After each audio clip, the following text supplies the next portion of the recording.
See, there was the thing we forgot to do last week. Remember when we were like sponsors for the pod? Like one merch sponsor and then one like beverage or food sponsor. We got to say that. So what's your picks?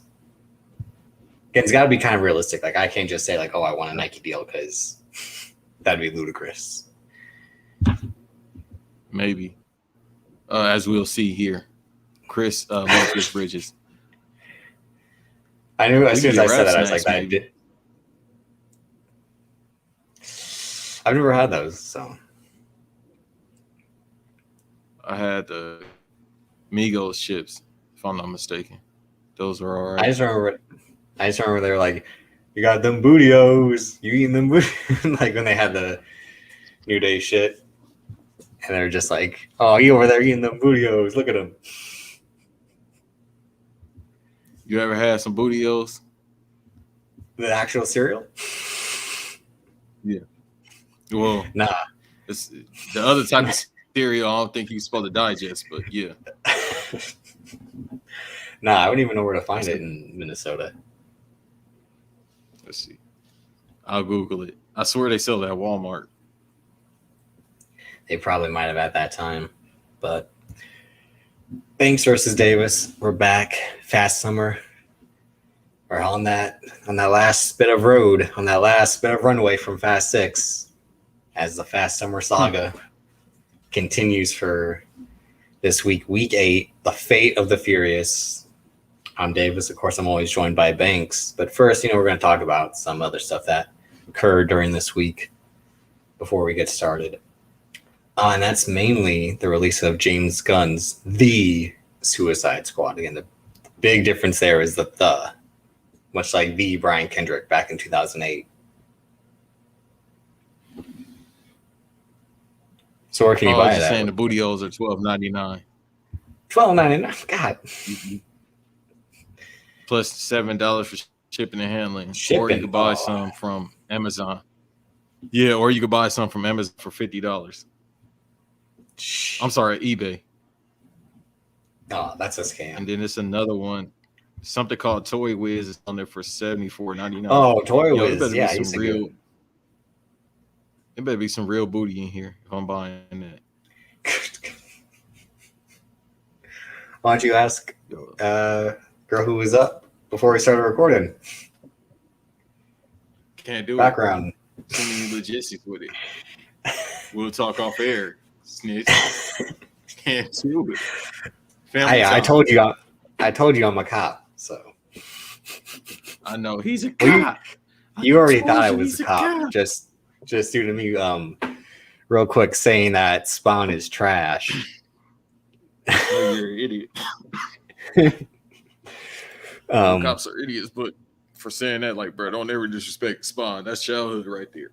Oh, God. I think this is like the third time I tried to watch it.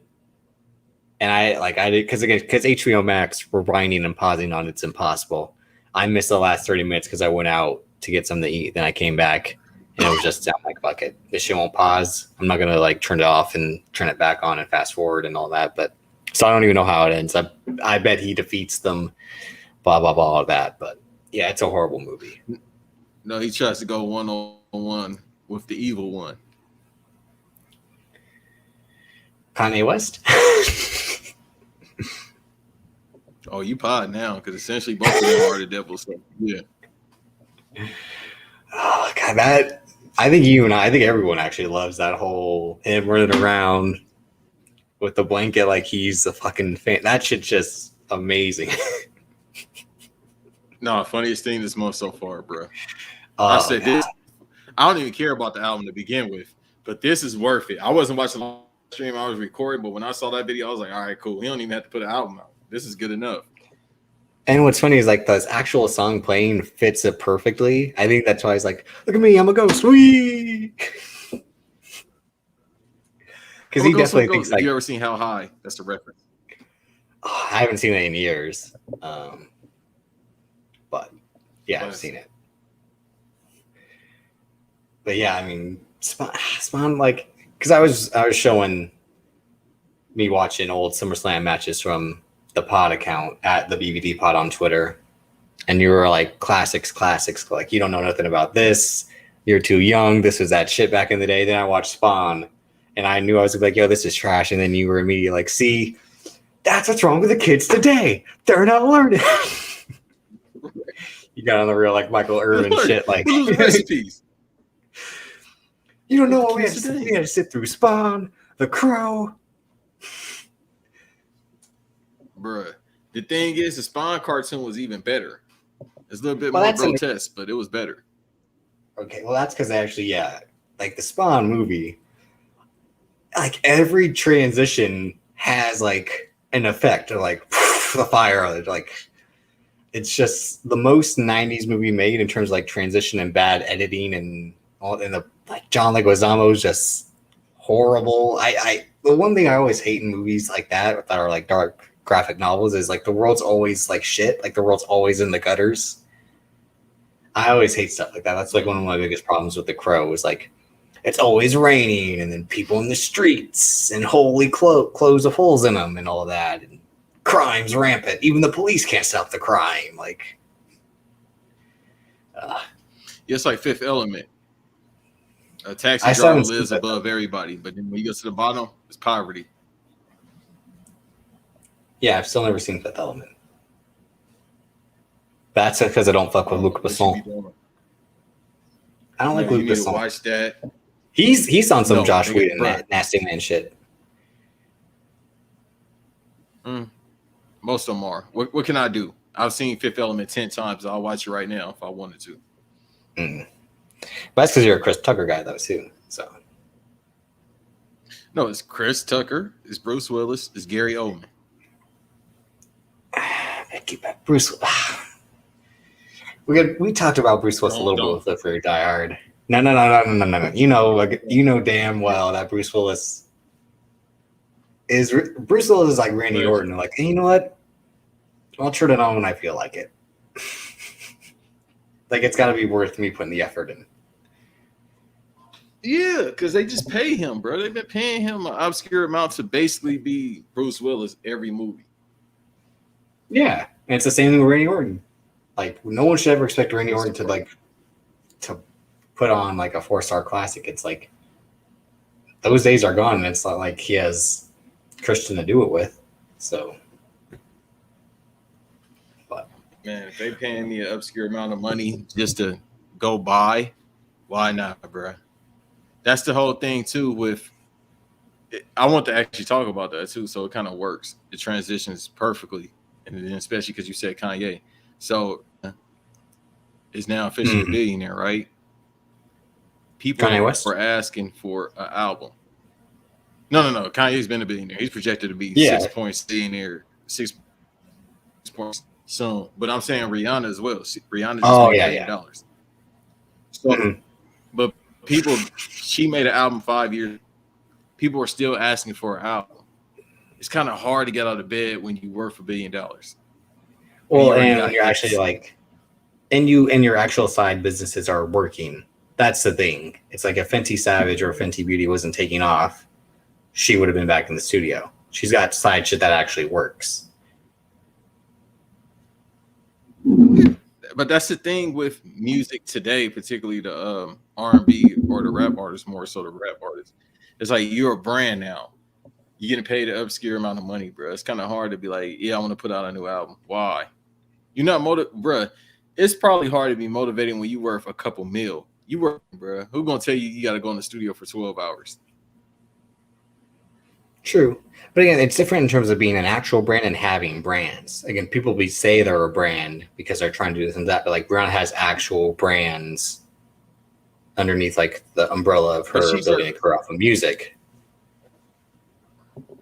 Yeah, but it's just like she is the brand. When you think about Fenty, you think about her. Mm-hmm. You think about, I mean, the Yeezy line and all that. I don't know who buying them stupid ass Gap jackets, but all right. When you think about that, you think about him. I mean, I still see people wearing the Nike and Adidas shoes. I'm still waiting to see what else he has in the Gap collection, because that jacket, I'm like, this shit just looks like someone melted half of it and was like, here, throw it on. Yeah, Remember he was making those Star Wars clothes and everybody was going crazy. The Star Wars clothes I kind of liked a little bit, just in terms of like this guy really has a future in like production design. No, I'm just saying like in production design. I'm like, someone better hire this guy to like work on the next Dune movie.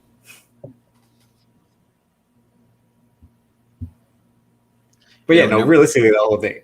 Realistically, it's this like, dude legit has knows a video.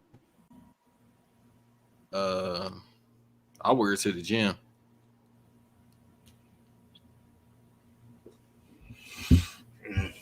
Yeah, but the tattered up clothes, I wear it to the gym. No, that makes sense. No, I get that. Have you looking like fucking Balls Mahoney at the gym in fucking tattered ass clothes? Yo, I don't know who started dressing like that first. I don't know if it was him, Raven, or somebody at the Eddie Vedder concert. But that whole jean shorts, like comic book character look is insane. I think that was just the 90s look. It probably, it did start from Eddie Vedder, who was just like, okay, Eddie Vedder's accent's still the stupidest thing in the world to me. He sounds like he's from like North Carolina, but he's from Seattle. But no, he's from Chicago and then moved to Seattle. So that's my whole thing. No, because he does the whole thing where like he's a Bulls fan. That's why like him and Dennis Rodman were hanging out in the 90s and all that. And he's a Cubs fan. All that. No, that's because Dennis Rodman had a lot of white. What type of white? Depends on the day. All right, apparently the white around your face. Or your nose. Depending on what time of day it was, kids. But or he had the bootio whites as well. Okay. Apparently you know what? Never mind. I wasn't even gonna go there. Wouldn't even go there. Right. That's all I'm saying. Leave it alone because it ain't that. I'm just saying it would. I would be saying. But I would say it if it was the audience that's listening. David's trying to be a cop. It ain't got nothing to do with that.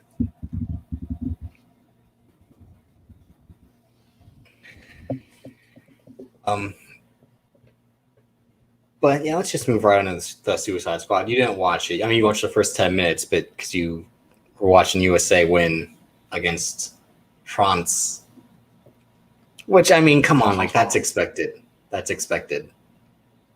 I know everyone was shitting on the USA team a lot. Everybody. Well, no, again, it's everybody really saw shit at first. How we know? No, and they were right too, because again, this team, just from what I was seeing from afar, was like, not living up to expectations. They're like, look who was on this team. You have Dame Lillard on this team. You should know that you ain't going to go far if you have Dame Lillard on your team. And then everyone's like, oh yeah, they forgot about Kevin Durant. Bro, Kevin Durant next season. God damn, man. But I don't know how he's going to make it through the next season. I was going to say, so like Kyrie Irving's really an interesting guy. On that note, because like he shitted on the Nike shoe and then had to walk it back. He's really just an asshole. I gotta say it. Like he really is. Man, once again with Kyrie, I feel like he just started. I mean, it's fine if you want to gain knowledge, but I feel like he got a book of knowledge itself. Like 1 month was like, yeah, I get it. Like, bruh, you gotta calm down. You understand you playing the NBA, right? Mm-hmm.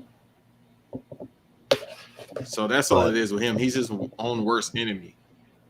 Oh yeah, but it's literally like he'll say something only to then be like, you know what? I didn't mean that. I'm sorry. I shouldn't have said that. It's like, okay, you got endorsement deals. They telling you to relax. Like no, but it's literally with like the Kyrie Irving shoes are good. Oh yeah, I know. No, I legit know, because like the guy who does my tattoos has them on, like when he does them. But like Kyrie, literally, he'll do he'll do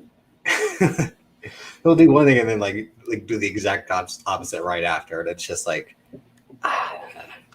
But again, everyone can be an asshole. So I'm not saying he's like condoning it, but again, like everyone's an asshole. Look at the guy who's getting all these people to go to fucking listening parties and then not dropping the album, and then he's an asshole too. Just like, That's their fault, bro. but still, he's still the fault. asshole for like. I mean, he's still the asshole for tricking them. Oh no, they're asshole. Yeah, I mean, but like it's legit. It's at some point you just gotta stop. I can get you to show up. Once again, I'm a multi-billionaire. If I can get you to show up, I'm past music at this point. You just like he's sort of icon status at this point. If I can get you to show up to something 2 times, be it. I didn't put out the album first time. I'm not putting it out the second time because this album is not coming out. I think. Well, don't forget, he got people to go to Wyoming for 6 songs. He got people to go to fucking Wyoming for 6 songs. They got paid. You talking about the people at the event, the release party, or are you talking about the artists? No, I'm saying like, no. Remember in 2018 when he was doing the whole a project every Friday, he legit flew people out to Wyoming, or like people themselves. Like Jonah Hill told the story about how he's in a meeting with Scott Rudin, and then got the alert that Kanye West was going to have a listening party in Wyoming, and Jonah Hill and his buddy got on the flight to go to Wyoming that night to hear Yay the night before it dropped, or the 2 nights before it dropped. Like on a whim, these people flew to fucking Wyoming to hear these 6 songs that were like terrible. And then now he's got this whole listening party, which it's no, because it's that thing where like you want to be part of that moment, you want to be part of that atmosphere. Because like you said, he reaches icon status, so like everything he touches is supposed to be iconic or turn to gold. It's supposed to. It's not. It isn't. In his mind, in their minds, it's supposed to, even when it isn't. Hey, y'all like the fandom stuff. What I mean by y'all, he like the fandom stuff. It's like it's the whole excitement of it's released and I got to be the first one to see it. Don't. You could have waited till Kids See Ghosts came out. That was out in Santa Clarita. That ain't that far from LA. You could have waited to that. You could listen to that Horrible Ye album afterward. You could listen to it on the way there. And first of all, how he does the albums, like people, the funny thing about it is, I like the fact that he does this and he's been doing it for 5 years and people are always surprised. He did this with Life of Pablo. Yeah. It literally took 3 days for it to come out. It dropped like, it got leaked, I should say. Yep, at like least 7 p.m. Pacific Standard Time. Yeah, then he had to put it out, which is hilarious. He's been doing, other than Pusha T album, he's been doing this the past couple of years, bro. And don't forget, he modified the Life of Pablo.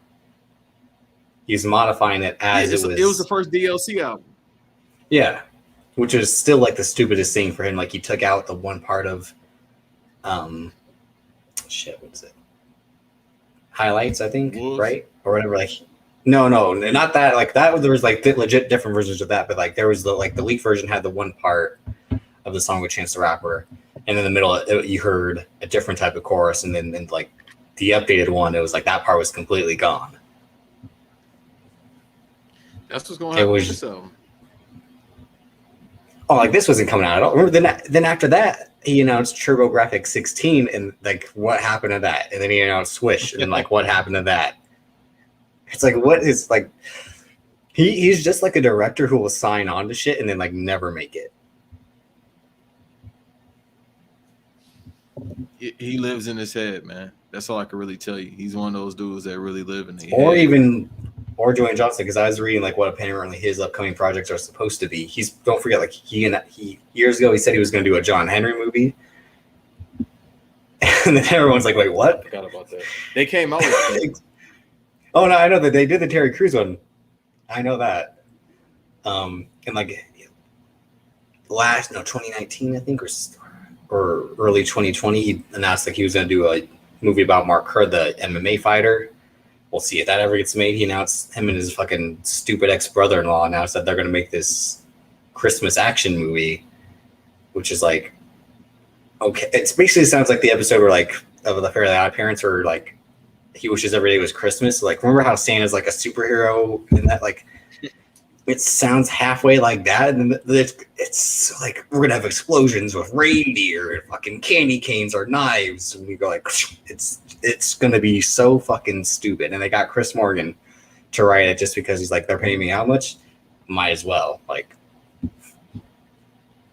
but and I mean he's tricking people. He has to have Mick Foley in this movie, man. Mick Foley loves Christmas. Oh my god, no. We got that's the only way you'll get me to watch it. There is no way he fucks with Mick Foley in real life. I think he beat that man's brain. He beat that man's brain in with a chair, and then like rock and stock, and he's like, "Yeah, that was fun, but I really didn't give a shit." Like, okay, it's a thing where he's like, "Oh, they want me to go and fucking team up with Mick Foley again with a chair 18 times." If you dent my head and pause with a chair, you gotta let me be in a Christmas movie, bro. I gotta be in that Christmas movie. Yeah, but Suicide Squad. That's really the topic because pay for my health insurance. Oh yeah, definitely do that. We briefly talked about this earlier this year when Van and X Shouts to Black Variant when they were on, but we didn't spend too much time on it because it was like just previewing the upcoming releases, and I knew I was gonna like it just based off of being James Gunn, but like I was telling you, I've watched it twice, and the second time I liked it a little bit more. It's got minor problems just in terms of like the whole uprising and Corso Maltese is meh. Like, okay, I get it, but everything else is great. It's got a great opening scene, and the way it plays the story structure is phenomenal. With like 8 minutes later, this is happening, all this is happening. It just feels like what I imagine someone trying to make a comic book movie would be, where it's like panels and panels and panels, and then meanwhile the other story is going on, and the way it all cuts together. But you only saw the first 10 minutes. What did you think of the 10 minutes you saw? Because you, of course, always prep before we record. For the past couple of weeks, no, I think every episode, I just didn't have a chance to watch Suicide Squad just because, like, bro, like it's only so much. It's only so much time in the day, and I still sometimes don't finish everything. So, and then, like I said, the USA game was for the most. Even though I need to watch stuff before we prepare. With these movies, I like to come in fresh. Like with the fast movies, like I said, I haven't seen The Fate of the Furious since it came out. Oh, it's a doozy. Like, okay. That's why, because I remember watching it in Vegas, and I'm like, "Oh, this shit is bad." I mean, I still like it. Again, maybe I like my mind has changed now. But the whole "I already gave you what you wanted" is still fun. The overacting Olympics is still phenomenal in this movie. Him really going for it in some scenes is right. Amazing. But it's still one of the biggest. It's on two ends. On Dwayne Johnson and Vin Diesel's, the ego trip these guys are on is insane, and it's no wonder why these guys won't work together anymore. But it came to a point, and we'll get to that in a second. It's a point where it was just like, all right, something's going on. Like his whole IG post that's still posted being The Rock's told everything we need to know without everything we need to know. And like I said, it's like he loves everybody, but this is serious as we see years later. Where he like, good luck to them. Yeah, and I have a post that I'll share on the Pods account, and I'll read it when at a point in the movie where it gets to a slow roll, where I start having a problem with The Rock in these movies. Well, Dwayne Johnson in these movies, because in the whole thing, The Rock, top 10 WWE performer all time. I know he's probably within the top 5. I'm just saying overall, he's in the top 10 for sure. I'm just saying like his spot, but again. But he just does everything in his power to make me hate him outside of wrestling with his stupid decisions and just the way he's, tricking people, and you see it now because I brainwashed you so much into seeing it. No, we're not using that term, sir. What term then? You help me see the light somewhat, or help me see the white. But anyway, now we have Jungle Cruise going on last week, and then the Suicide Squad this week. So two of WWE's top icons, their pillars, John Cena and The Rock, dominating Hollywood in 8 days, essentially. And John Cena in this movie, phenomenal. His best role he's done in film or TV. And that show is going to be phenomenal. Yeah, he's that good.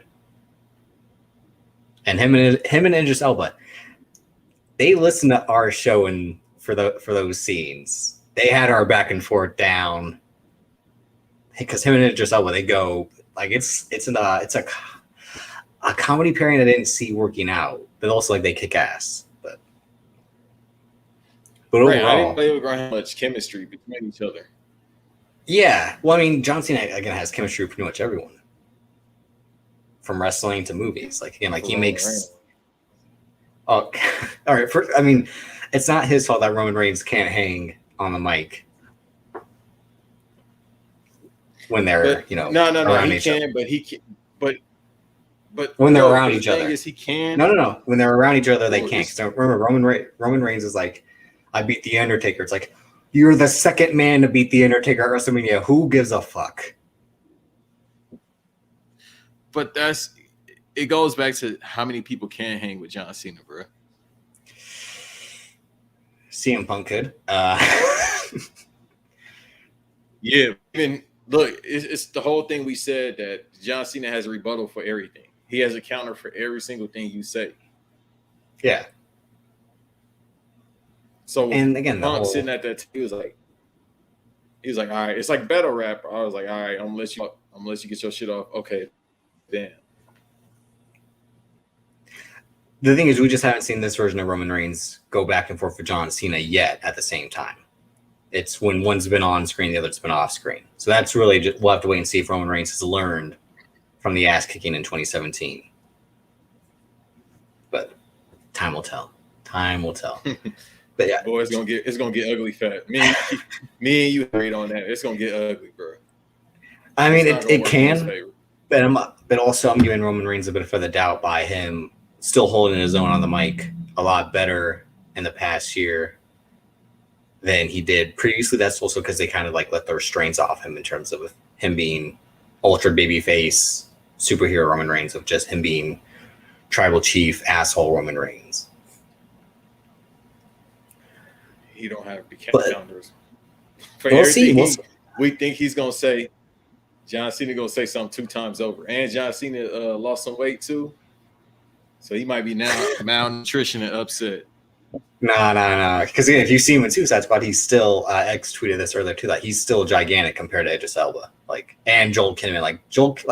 I was almost worried that they were gonna have Joel Kinnaman kick his ass, but I'm like, no way is John Cena gonna put Vin Diesel and Joel Kinnaman over in the same year. Can't fucking be, because that would show he's just that fucking classy of a guy. Bro, he was at the premiere next to Rusev, towering over Rusev. I was like, oh, I mean, that's Rusev though, so. What shouts out to Public Enemies. What did they say? He kept saying, all right, man. It was like, yeah, it was definitely just like, yeah, it was like, let me, like, I gotta go, like, can you let me go? Like, no, like, no, I gotta talk to you. Like, bro, I am at a movie premiere. I don't got time for your shit. Read it. Yeah, I was tripping. Can you talk the bench real quick? See what you can do. You think you think that's what he was saying? Because he kept on like, that's when you trying to get a job.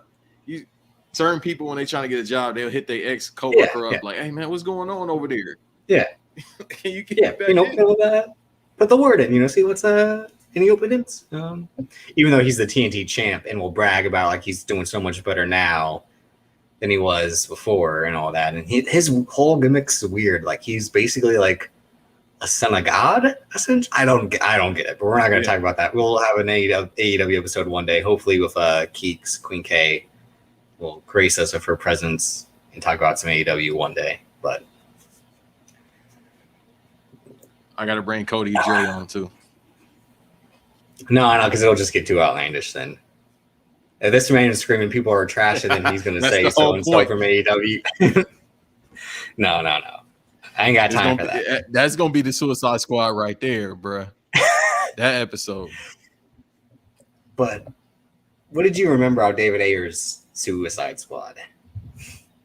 Like your reaction to it? A lot of tattoos, a lot of racial but hang on, but it's like that. It's like that in the barrio where I grew up. It's like that in with the essays, in the vatos and all that. David Ayer's about that life.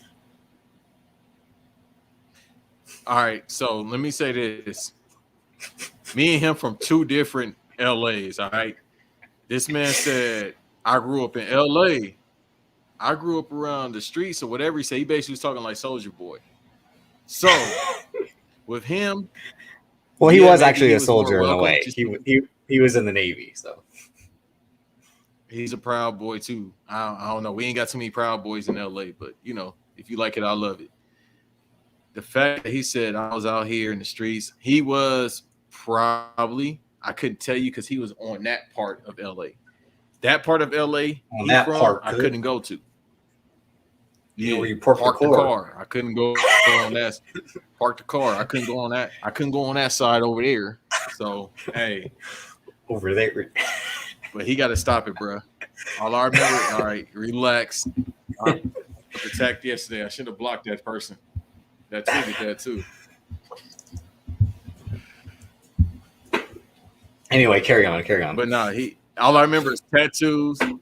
No, I yeah, he had Jay Hernandez. Yeah, Jay Hernandez. If you never left us.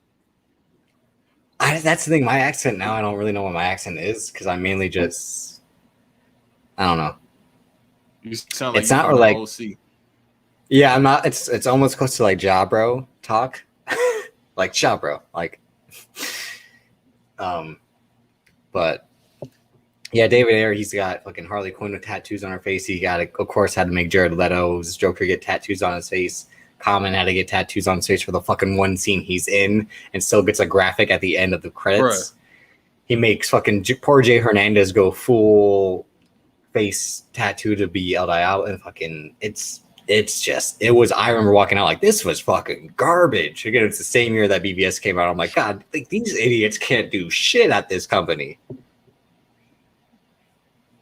I'm like, how do you fuck up this bad that twice movie was mainly in 1 year? Oh, yeah, we discussed it last week. That movie was so Will Smith to get out the house. Yeah. But he's just trying to get out the house. I feel like every movie no, you being disrespectful. You saying that? How is that respectfully? He's trying to get out the house, bro. Hey, I mean, when your wife is crying over a man who's been dead for 20 years, as we said before, like, come on, you can't win. I can't fucking win. What do you say? I'm doing the best I can, damn it. Imagine going against a ghost, bro. Ghost is thick ass. She is still. You didn't say Kanye West is doing? I'm Tupac. Ah. Do you think he was trying to summon Tupac on stage, doing that? Okay, so that's going too far. Come on. Yeah, you're going too far, bro. No. You said way worse. You go too far, man. But yeah, that again, it was just. No, I'm saying about. We'll go back to the Suicide Squad. I'll stop. No. I'm saying in general, you said way wilder shit. Again, Antonio, if you want to know our Vin Diesel Paul Walker theory, it's simple. Vin Diesel caused that car accident to happen. There we go. Okay, well, edit point. No. I'll go to the Twitter account and say it too. He did that shit. because he wanted the That's on shine you, all man. to That's on himself. you. What's Vin Diesel gonna do about his Apple box? Come on. He gonna beat you, bro. I'm telling you, that's gonna be a cruiserweight classic. You think he wrestles like Juventud? You're hell nah. He probably wrestled like Gilbert, bro. So it'd be a light heavyweight match instead. But that's the theory. You Is that like Alex Wright.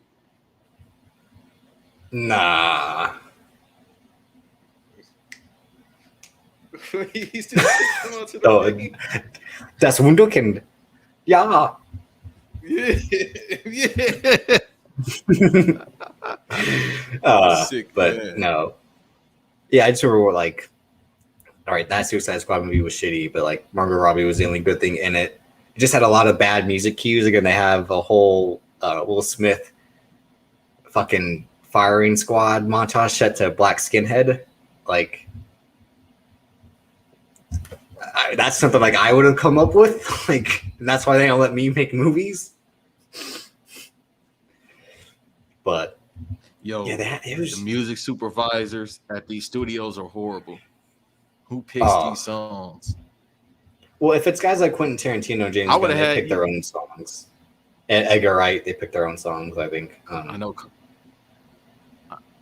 know cocaine-induced music, but look, if I was a music supervisor and I was working on Suicide Squad, Will Smith is coming out to just the two of us.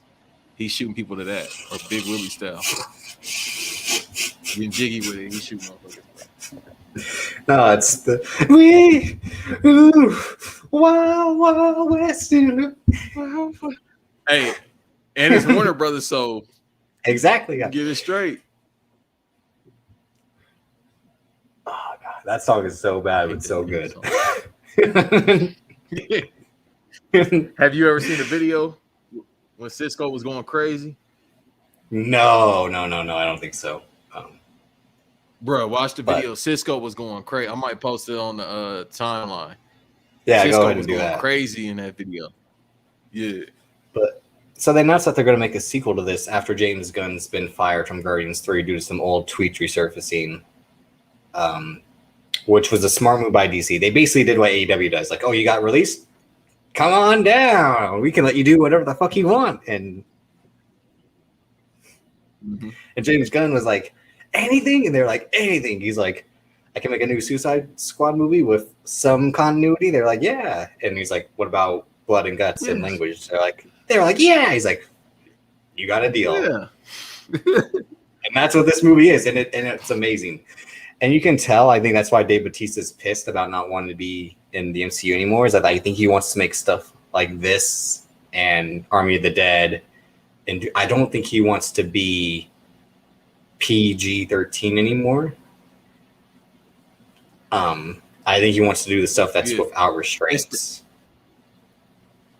It's that, and he said the Drax Destroyer, the whole thing of just keeping up work-wise with the working out. He like, bro, I can't do this. I mean, he's still going to be huge, and he's still going to be like the huge muscle guy they get for these movies. Again, that's the whole point of him being in Doom, is that like he's the big monster of, I think, the Harkonnen family. But because I swear I remember that he was initially announced to be in it, or was in talks to be in it, and then I think Marvel was like no, because I think he would have been King Shark, right. Like the voice of King Shark. But I think Sylvester Stallone is great as the voice of King Shark because he has that idiot voice of like, hey, like King Shark talks. Damn, well, that's kind of a spoiler. Even though I don't care about spoilers, I didn't know it was a King Shark. Yeah, that was in that trailer, I think, where they showed who the characters are playing. I mean, who the actors are playing. But King Shark's amazing in the movie. He's one of the best. Again, James Gunn. It's funny because you liked that tweet earlier by Oxcott, I think, about Action League Now. I think I might have came up with this a few years ago, right after like the first card. What'd you say? No, I was just saying, that show. That's one of them. Oh no, one of them you wasn't there for. No, I saw it. Yeah, no, I remember that again because it's part of Kablam. Like, I got to see because I had the Molten Man, and Molten Man like action figure. I had that toy, but like I think after like the first Guardians, I'm like they should make actually like, now with like James Gunn because he seems to get these weird characters down right. Again, like he directed a movie where there's a talking tree and a talking raccoon, and now he's directed this movie where there's a talking shark and a guy who shoots polka dots at people, and it fucking works. So make James Gunn. I mean, allow James Gunn to make Action League now. Like throw all the money at him to be like Stinky Diver and The Flesh. Like how are you gonna have a man be naked and 24/7 in a movie? He could make it work. He's the only guy who can pull off like the weirdest ideas. I don't know why. I think it's because of his personality. Again, funny enough, as we kind of talked about last week, like he was married to Jenna Fisher, Pam from The Office, and again, it's one of those things where like women will marry like weird, funny guys, and that's what he was. Like he made all those like weird horror movies like Slither in the early 2000s. But yeah, but let James Gunn make Action League now. If I was at the studio, if I was at Paramount, because I think they probably own the rights to it. I'm like, you want some fucking money? Here you go. Yeah, I would like to see that in live action. It'll be outrageous, but once again, like the little bit I've seen in Suicide Squad is outrageous. Exactly, like it's outrageous that actually like works. It has actual heart, comedy, drama, action. Like he's able to put all the tools together and make it work. Again, like the whole point of Guardians is like it's literally a talking tree, but it's amazing. And this made me for sure think like John Cena, like Disney, please buy my John Cena as Buzz Lightyear live action movie pitch. Please, he can do it. You will make so much money if you let John Cena be Buzz Lightyear. Yo, keep speaking into existence. I think it'll happen because they have a Buzz Lightyear movie coming. They have the animated action, one. right? Yeah, they have the animated one where Chris Evans will be doing the voice of Buzz Lightyear. Which again is he tweeted that it's going to be the origin story of the character, not the toy, which is like the big joke. Everyone's like, they made a movie about a toy? Like, no, it's about the fictional character the toy is created from. It's basically like Buzz Lightyear Star Command kind of story. I think again, like let Dwayne Johnson be. I'm about to say the cartoon. Yeah, it's essentially probably going to be somewhat like that. I mean, that's the thing. Like, that's a new Guardians. I said this. I told this to you when Cal was on a couple months ago. Like, that's the move. Not the animated one. Like, make a live action one. If you're afraid of losing James Gunn to DC and not having him do Guardians, like that's a new Guardians in its own way, and it's also like a new Star Wars. You get Dwayne Johnson to be Warp Darkmatter, the villain. Bro, that'd be fire. You get John Cena and Dwayne Johnson in the same movie. Movies because that's gonna happen eventually anyway. Where? How? It's gonna happen though. Yeah, we'll just have to wait and see. But yeah, since you haven't seen it, we're not gonna go too much into it. But I'd say, yeah, I'm not surprised that I liked it so much, given that it's James Gunn. And I would probably say it's the best DCEU movie, which is again not a hard thing to say, given that the majority of them are, yeah. So you gotta watch Shazam. I'm telling you, Shazam. Yeah, I still gotta watch Shazam, but it's good. I'm telling you. Man, this is the second time a new movie's come out that we haven't talked about. Because again, you and I didn't get to talk Black Widow together, but that's probably a good thing because I would have just shit on that movie the whole time. Like, this was bad. This was bad. This was like, they made a mistake like how DC would make a mistake. Yeah, that's not one of those movies that's worth really talking about, other than when I talked about it with Van. But it's still like, and I always want to watch it because he wanted me to come through and watch it. I'm like, I should have did the same thing with this, but this is a good movie. With a bad movie, it's weird. I'll hurry up and watch because I know it's gonna be bad. With a good movie, yeah, like, that's what pisses me off about you, is that you'll literally watch the bad shit on purpose just to like, oh, that was terrible, but I love it. I love it. No, I'll just say sometimes I just say it's terrible. I can't put up with Black Widow, bro. I couldn't. Oh no, yeah, it's. And then you see what Bottom of she's the doing barrel. now. Like, bro, you mad because you didn't get 50 mil? You get 20 a movie. And then apparently Emma Stone is going to try to sue them too for Cruella. Like they probably. And then Gerard Butler is going to sue the producers of the Olympus Has Fallen movies. Like she started a domino effect where people are like, "Hey, you owe me some fucking money." Like, bro, you did 3 of those movies. The second one was bad. London Has Fallen was horrible. I've never seen any of them. The only Gerard Butler movie I Olympus fuck is with good. is Den of Thieves. That's the only Gerard Butler movie I fuck with. You never seen the one with Jamie Foxx? No, I've seen a lot by his system. That is good. That one is again shot Secretary Gray, who we'll be talking about later. But I mean, like when he went full on like generic action movie star. Like the only one I've seen is Den of Thieves. Like I haven't seen was Geostorm and then Greenland and then Hunter Killer. All the ones he's got one coming out now with Frank Grillo called Cop Shop. That one looks meh. And again, it's by Joe Carnahan. Who's Frank Grillo is a guy on the run who turns himself in so the police can protect him. And then Gerard Butler's like an assassin after him, and then there's another assassin after him. It's Joe Carnahan bullshit, which is like him trying to do clever action.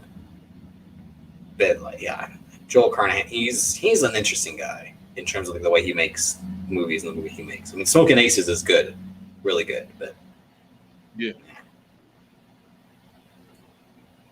But he's one of those guys who like want to make. I think he made The Gray, the Liam Neeson wolf movie, where like he tricks everyone at the end, where like everyone thought it was going to be Liam Neeson fighting wolves, but that didn't happen until the end, and it cuts the credits, and everyone's like, "What the fuck is this? Like you tricked us." I never saw that. I just know that's the big thing. It's like, oh, good thing I never wasted my time on that, because I would have been pissed if the whole point was like Liam Neeson's going to fight wolves and you don't even show that. Yeah, that's a horrible finish. That show Go Home. No, he fighting wolves. That's crazy. But it's not even. It's a tease of a finish. It's like if he was fighting somebody. Look, if it was me in the movie, they would have showed that, because he still want to fight somebody that look like me. Okay. You know what? We're gonna get started right now in the Fate of the Furious. We spent too much time bullshitting. I'm gonna stop the cams now so Banks isn't breaking up so much. But so like you alluded to earlier, 2017. This is when this was released. You're in Vegas. What are you doing? You saw this in the theater, you said, right? No, a bootleg. No, I told you that's the reoccurring thing. Oh my god! All right, but where were you in your life? I was broke. I was trying to get out of LA, so I moved to Vegas like everybody else does. 2017, good year in your opinion, or no? No, because I was broke most of the year. No? Hell no, I was broke most of the year. Damn. I was down 2017, bad. great. I'll tell you. Great year for me. Sorry to hear that. I met a certain was only 21. I was 22. I had just turned 22. Exactly. I met a certain woman in life. I had my own apartment. My first apartment wasn't really my own. No, I had a roommate, but it was my first apartment. Great movie year. We had Spider-Man: Homecoming, Baby Driver, Atomic Blonde, underrated, King Arthur: Legend of the Sword, classic. Still need to watch that. And we had this, which it's a hard thing to talk about this due to the circumstances of Paul Walker's passing. And as we said last week, they should have stopped and they could have stopped, but they made too much money to stop. And then you'll see why they didn't stop was because the two guys on the poster and the top two build are the ones that are going to drive this thing going.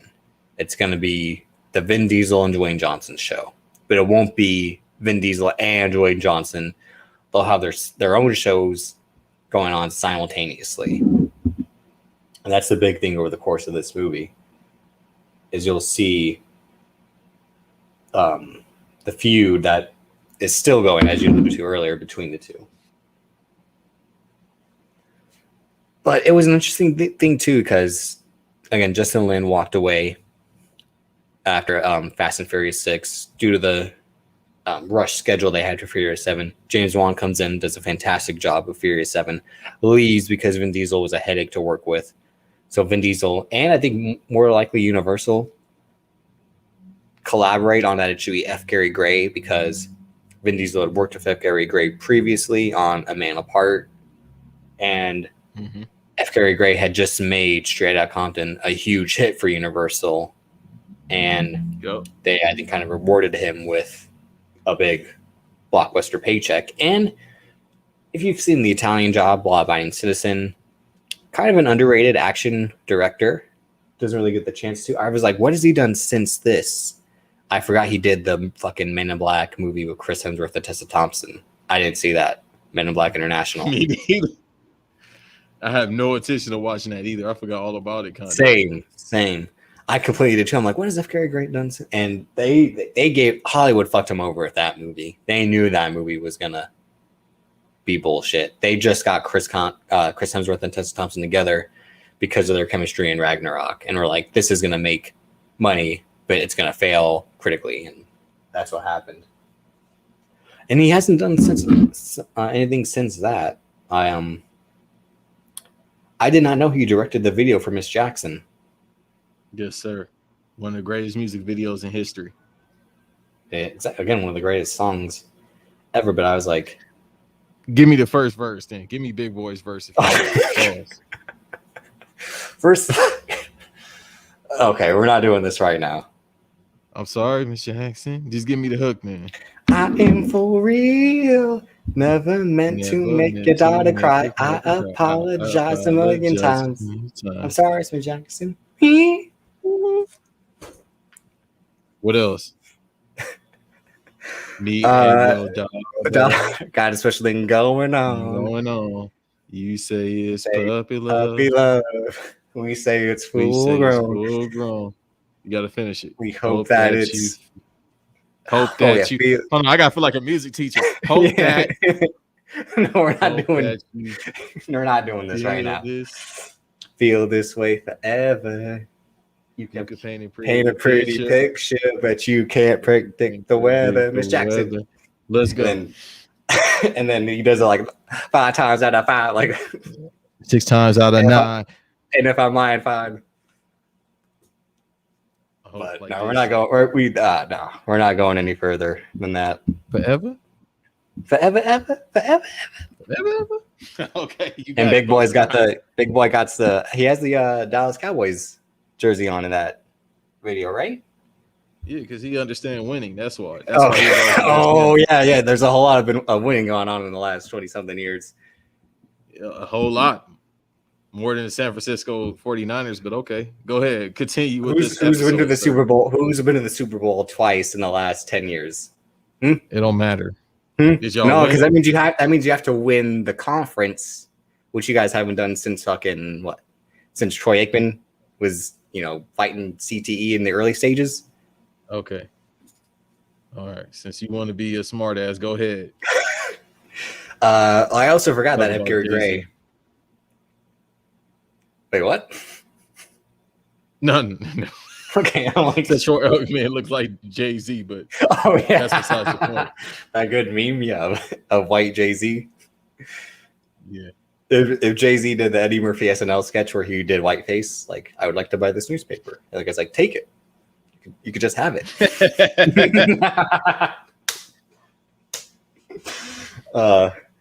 But F. Gary Gray and Dwayne Johnson worked together on Be Cool. I forgot about that.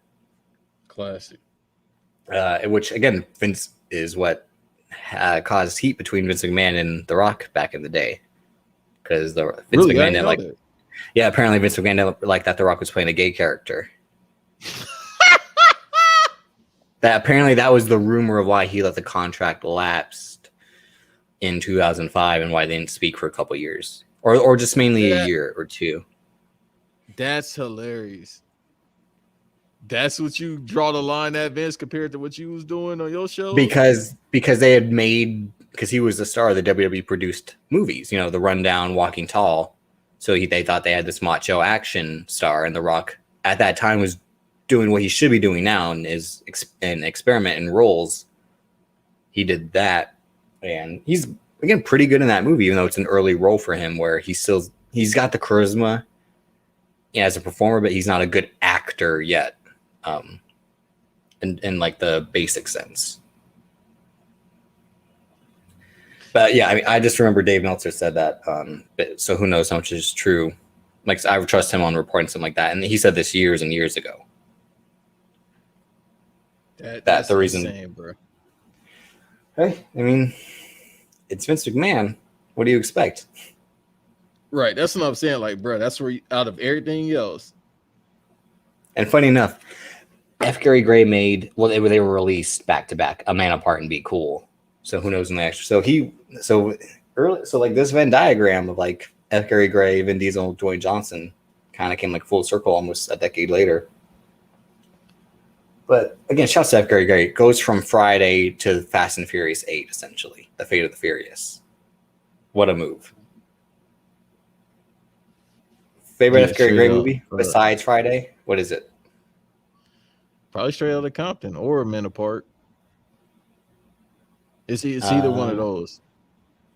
And he's got Friday, Set It Off, The Negotiator, The Italian Job, A Man Apart, Be Cool, Law Abiding Citizen, Straight Outta Compton. Yeah, I mean, My Citizen was good, and I like Be Cool. Like I said, that's one of my favorite movies ever. Damn. And I would probably say The Italian Job again. Funny enough, Jason Statham, Charlize Theron, also in that as well, and they're in this one. I did not like that movie. You didn't like The Italian Job? I'm not saying it's bad. I didn't really mess with it. And I've seen it probably twice. I probably have to watch it again, but you know. I mean, I like it. I haven't watched it in a while, but I remember watching, I think like the last hour of it when like my mom had watched it and I came in like during the middle of it, and then like there's the thing where I rewatched it like a couple of days later to see it from start to finish. But what are you laughing at? I'm still thinking about what you said, bro. Like, how? What do you mean? It don't make sense, bro. Oh my god! You're really stuck on that. It's It's Vince McMahon, dude. And you right, because I'll drive myself crazy trying to figure out what this psychopath and Kanye West are trying to do, as far as anything they're doing past just music or sports entertainment in this matter. But it's just like, bro, like Pat Patterson was open, and you just like, nah. For a fact, he said derogatory terms about Pat Patterson every day of that man's life. But that's your man's. That don't make exactly. That's why he did it. That's so. But like for The Rock, he's like, but Dwayne, you're not gay, and The Rock's like, I again, it's a role, and then Vince is like, no, if you play gay, they're gonna think you're gay. Like that's what he thought.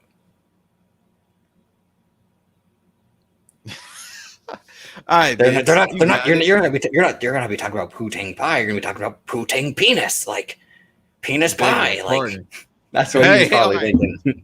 That's what he was thinking. 4-second mark, everybody. We had the 4-second mark. All right. I haven't gotten mine queued up yet. Relax. You sound very homophobic right now. You're like, you know what? At all. You the people.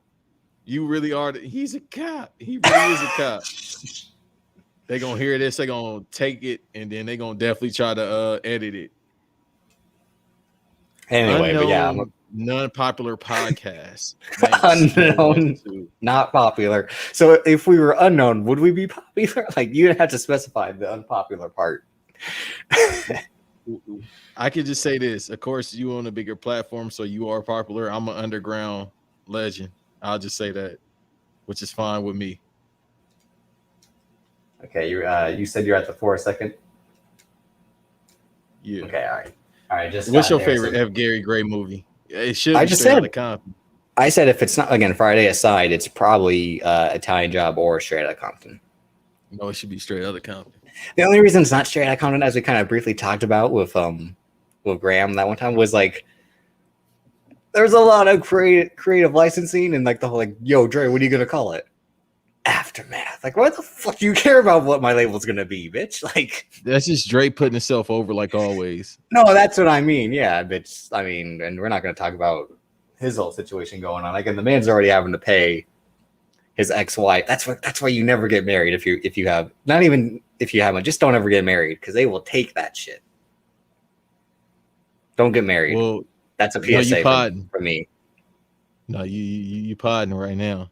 So you're absolutely right about that. And believe me, I there have been a woman I love where I would want to marry, but at the end of the day, I'm like, you know what? I ain't gonna let you take that shit because one day you'll wake up and not love me, and I'm not gonna let you take the shit I worked to get. Nah. Mm-mm. Just like Chappelle said, he had nothing, and she took half of that. Okay, so since you always try to bury The Rock, he actually talks about his this is kind of psychopath. He talk about his his washing habits. Yeah, if anybody want to question if he's black, here you go, because he take 3 showers a day. All right. Oh, you said you do that as well. You have to, but the fact I don't go into details. It's bad talk about. I'll take a cold shower, warm shower, hot shower. Well, I mean, that's 100% that's regimen. Why? That's because of regimen. That's probably because of working out in the morning, regular shower, and then like a night shower. It's all probably like routine, recovery, daily life. So that makes sense to me. Absolutely, because I do the same thing, except for I take all cold showers. Cold? God, no, I can't do cold showers. That's how you get the blood boiling, or not boiling, but that's how you get the blood. Oh I guess, yeah, but shit. All right, really. Get the blood going, blood. All right, so I think we set it up perfectly to get started. So when I say 3, hit play at 0. Wait, what do you see right now? I'm at the 4 second mark, so I see again like as always the universal globe, rising. Okay, so we at the same exact moment, and I see It's not flat, but I see the Earth. All right, Kyrie Irving. Right, exactly. All right, 3, 2, 1, play.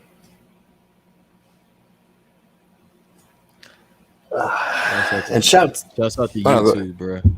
YouTube, these rentals be $3. I thought you were shout out Universal. I'm like, nah, I got something for those bitches. Like, again, they still owe me $78.60. I would never shout them out. But shouts to any new listeners who've just been joining us again due to the fast summer. And thank you for being here. I told a guy I work with about the podcast, and I think he might be listening now. Hey man, how's it going? But right now, so we see a car driving on a road. It's a red car. Get a One Race Films production. That's Vin Diesel's production, because we're all one race according to Vin Diesel. So he racing in the Coon Mobile. And we are in Havana, Cuba. And this right here, this is when the ego shit starts. Vin Diesel was like, we're going to go to Cuba. They haven't made a movie in Cuba since probably Godfather 2. We're going to be the first movie to film in Cuba. Your role model was in this movie. You shouldn't have saw his name a couple seconds ago. Oh, Scotty Eastwood? Yeah, exactly. See? I didn't need to say it. Shouts to Scotty Eastwood. We'll talk about Scotty Eastwood when he gets on screen. I don't know why that guy's not a bigger star, given his dad is Clint Eastwood. Yo, why is Clint Eastwood's still alive, bro. He in that new movie that's coming You out. This dude will because not die. he's racist. Fair point. There you go. Yeah, I know what you mean. Yeah, it's legit. Like this guy's 90-something years old and still making movies, directing and starring in them. Even though again he famously is notorious for like one takes. Like you show up, you got your one take, and then you move on to the next scene. But so we see the car scene in Cuba. So again, we already got it's barely 2 minutes in, and we got all the ass shaken and that out of the way.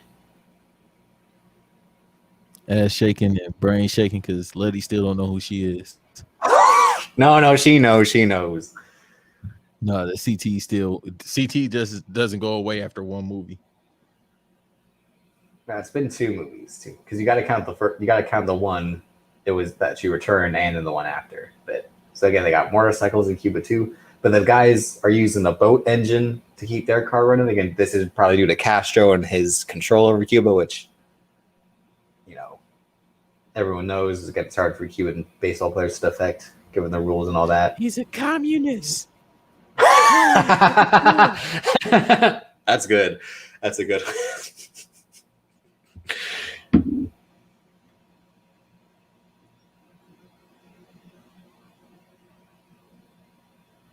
So right now, this guy's, saying that he's the one who runs Cuba and Vin Diesel. Dom Toretto's like, nah, everywhere I go, I run. Yo, I'm trying to remember who this dude looks like, and I can't put my finger Oh, on it. I was just about to say, but he's been in a few things I watch. He's been in Nicholas Winding Refn's Too Old to Die Young, and in a few episodes of Mayans MC. Oh shit, I got your subtitles on. That's why I was forgetting. Yeah, I got mine on just because I don't want the mic to pick up the audio because I'm using it, watching on the TV. Yo, this could have been Dom's son. I think he's from the future. That might be the future Trunks of Lil B. Not the bass guy, but Lil B, Lil Brian. Yeah. So that's the whole thing is like, so Dom's in Cuba because he has a cousin in Cuba. So Dom Toretto's supposed to be Cuban, we think? Yeah, but he's from LA. It ain't too many Cubans out here. Yeah, that's what I was about to say. And this guy's like, we don't race the quarter mile, we race the Cuban mile. Explain to me how that works. The Cuban mile? Yeah, he needs to explain the Fidel Castro miles. But it's so Dom's racing. Oh, god damn it. Come on. Did you press pause? No, this is the oh shit. Yeah. We got some Nas out here, but it ain't Nas. Cuban Nas. I thought at first I thought he was gonna be like, this is how we power up our cars with Coca-Cola. I was like, they do experiments like that all the time.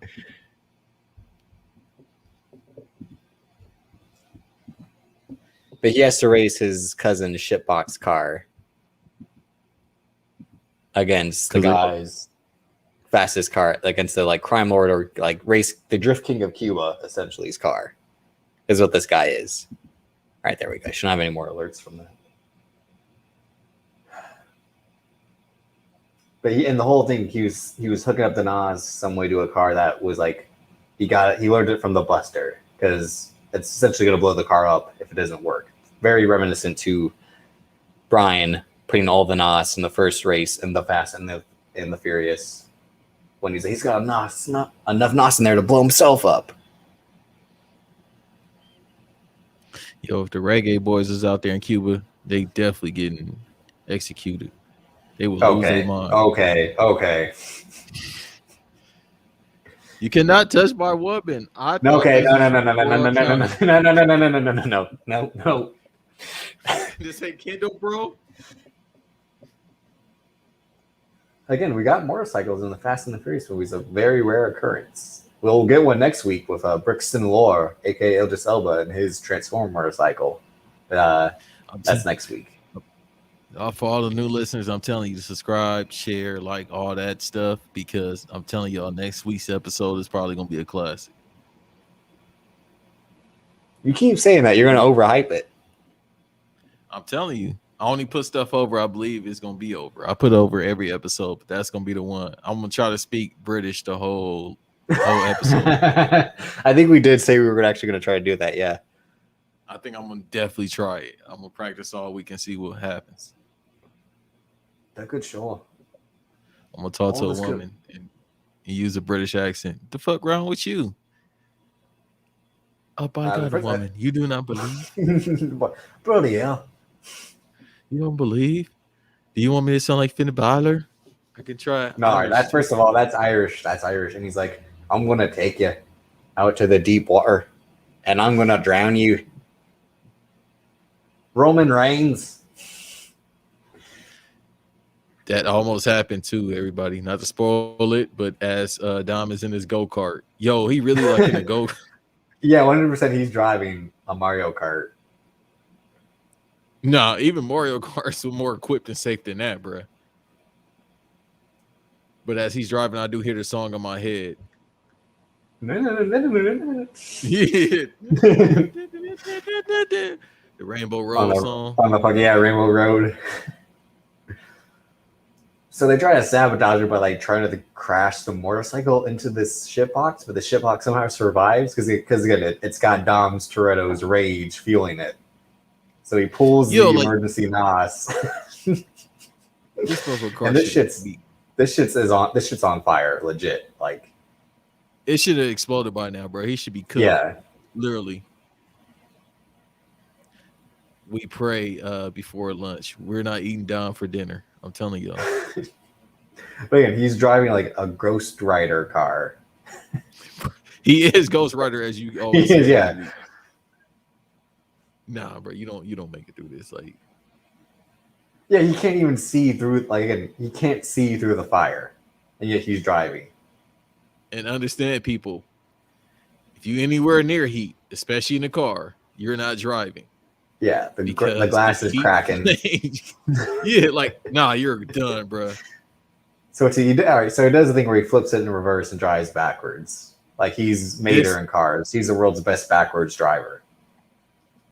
Okay. You know how we say every week people is like, okay, these movies are bullshit. I believe Fate of the Furious, and I think I said like weeks ago, this is when everybody was like, all right, bro, where did they go with this franchise? This is like not 2 to 9. This is Die Another Day territory. The James Bond Die Another Day, and where he's like driving on ice and he's surfing on on the car door while paragliding. That's also a great terrible action movie. It's one of my favorite. I just remember seeing the trailer a ton as a kid. And shouts to Halle Berry in that movie. Oh, absolutely. You know what? Johnny Tran's in that movie. Funny enough. Halle Berry. It's so great. Wait, what? Oh, no. No, we're not going there. No. You were posting that video about that girl, and I was like, God damn. But I understood. I understood, though. I understood why. He picks up a baby. Yeah, he picks up he's this random kid. He can just do this shit. Yeah, because out there they're like, please take our kids, man. We got too many. So the guy loses, and he does, because they race for cars. And you've earned my respect. Remember, you can do this. You could be in the crowd before COVID. But here's remember when Brian's like, so check it. I lose, Werner gets my car. But if I win, I get the cash and I get the respect. And then he's like, respect. Right. So now he's like, respect is good enough for him. Fuck you, Vin Diesel. You fucking asshole. Look at you trying to one up Paul Walker. But what if it's just it took him years to be like, you know what? No. It's Vin Diesel script doctoring the script and being like, you know what? I think right now I should be the one to be like, it is about respect. Because without respect, you can't have family. And without family, there's nothing. I need to go to Cuba to start a family. Or actually a family. You go to Cuba, you ain't never coming back. How do you know? Because it's Cuba. No, I know how to get to Miami. Remember when the best X-Men movie was about stopping the Cuban Missile Crisis? Yo, Fox, they not seeing them execs not seeing heaven. I legit love X-Men First Class, but that movie is like, you know what? The mutants stopped the Cuban Missile Crisis. Like, what kind of rewriting history shit is this? Maybe. And then they said JFK was a mutant in Days of Future Past. Like, come on. Maybe you don't know. Maybe he was. If he was a mutant, his back would have been as crippled as it was. No, he definitely looked like a mutant after that shot. Okay, come on. So right now, Letty's saying like, we should start a family, and little does he know, he is hiding a child, as one motherfucker named Pusha T would say. Motherfucker, Pusha T. All right, Terrence. Terrence has real good parents. Yeah, I was just about to say that. You know what? This is how I know we're on the same wavelength every single week. You know, like I said, you and I do the Ricochet Wallace routine. Counter, flip. Oh shit, counter. And right now, okay, I will admit this movie is kind of an endorsement of white women are the devil. I will kind of acknowledge Talk that. about it. Because she shows up, and again, Charlize Theron, I've said it before, one of those women who is attractive in terms of like, she has these striking features, but also looks like she wants to devour us like species. Like, I would believe that she's an extraterrestrial, because no woman should really look like that and like have the seducing capabilities. I think she used to date the guy from Third Eye Blind. Horrible group. And then she dated Sean Penn for a couple of years too. Like, what the fuck was she thinking? Yo, yeah, she might have to get evaluated. No, Third Eye Blind has some good songs. Come on. Stop. No, he did not. Do. All right, bro. But right now, again, so she's her whole like, she plays innocent damsel in distress, and like immediately he's like, nah, gotcha, bitch. Like, Dom, I know who you are. Bitch, yeah. First of all, like, everyone knows who you are, Dom. Thank you. And she's like, I know your whole routine. You go to this place for the coffee. You walk this block. Like, come on. He should have known she was up to no good, because these ain't even braids. Yeah. Breads. They just exactly big ass pieces of noodle. I said it before when we were starting this. I'm like, when we get to her roles, the hairstyle she picks in movies, not just these movies, because don't forget, in Fast 9, she has like the weirdest. She has like the Minkus haircut from Boy Meets World. And she does. She looks like Minkus. Oh, let me tell you, it's Minkus. Is it Minkus? It's probably Minkus. And then she's bald. She has the buzz one all over in Mad Max Fury Road. And in this again, she has these noodle dreads or like spaghetti braids, like uncooked like the food dreads. But either way, her whole plan. So right now, she's established herself as the villain of this movie, because she's the one who's going to turn Don Toretto heel. Yo, he's going to use that same face throughout the whole movie. Yeah, and now we cut to, this is when his influence is at play. And what I mean is, Dwayne Johnson right now has control of the franchise, because he is now get to play the role that he wants to play in real life. This loving, supporting father who is a badass. All right, you're going too far. How we know? No, I'm not saying it's not, but I'm saying he wants everyone to know this. Like, this is him. He's gonna be the guy coaching soccer and then saving the world. The wild thing is, my son didn't have no type of shorts on, bro. Like, yo, it look like it's hot as hell. You ain't gotta have. Oh, he do got shorts. I'm tripping. I thought he Yeah. had the cargo pants. Like, yo, what's the Oh, 100 they're saying like degrees? no. This is the only time where he's not wearing khaki. The tan khaki fits are in the Fast and the Furious movies. Well, he got an and one jersey on. I know it's Under Armour, but that looked like the and one jerseys. Oh From yeah, the no, early I think he's 2000s. already got it. I think he might be on the verge of his Under Armour deal or already got it. But yeah, One of he's the worst almost. deals to ever happen in history, bro. The Proud Boys love that shit. But right now they're doing the haka, and the white girls on the other team are reacting like Derrick Rose, Draymond Green, all the guys did in 2014 when that shit happened. Like, what the fuck is this shit? That was just hilarious. I'll never forget that. Like, bro. Oh yeah, Derrick Rose's face was. He was like, we got a game today, right? Like, they don't let the Hakas through the door instead of the GDs. He's like, wait, they're gonna like, they know we ain't fighting. Like, we're playing basketball. Like, shouts out to the mom, the one on the left. Even though we passed up the scene, I knew you were gonna say that. I knew you were gonna say something about these moms. No. Again, it's the whole thing. Like, all the women love Dwayne Johnson, which is legit a fact. My mother loved Dwayne Johnson. Hated wrestling, but loved Dwayne Johnson. Like, come on. Yeah, back in the day, they used to go crazy, bro. But it's legit. Like, he's the coach, and he's doing this whole spiel about like, if I can't coach the team, I gotta take them to ice cream parlors and Tay-Tay concerts. And the guy's like, Tay-Tay, and he's like, Taylor Swift, and it's like, because Dwayne Johnson likes Taylor Swift, because remember, he's saying Shake It Out on Ballers. Like, his ego. I'm not taking all them kids to no damn. It's 20 kids. There's 20 little girls to Taylor Swift. You know how much them tickets about to be? And he's again a DSS agent. How much money do you think they make? Not a goddamn. Exactly. That's why he always got Under Armour on. Exactly. He be getting that from Sears.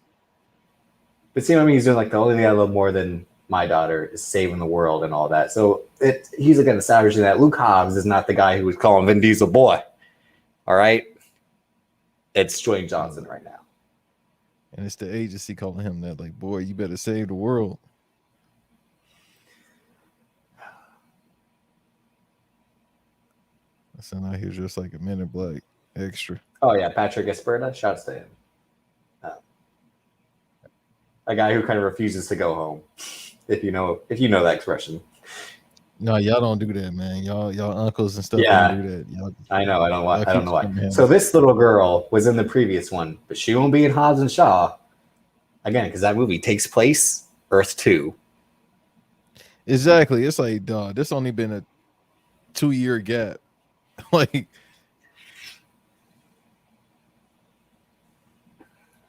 so he's calling the team. Why would these people work with this guy now? What do they owe him? I guess because he kind of saved Letty and Ramsey at the end when he's like, "Woman, I am the cavalry." It's like you were like on the IR 80% of this whole mission. He showed up like a fucking closer, like he was ISO Joe. Like, I'm gonna hit the buzzer beater and walk off.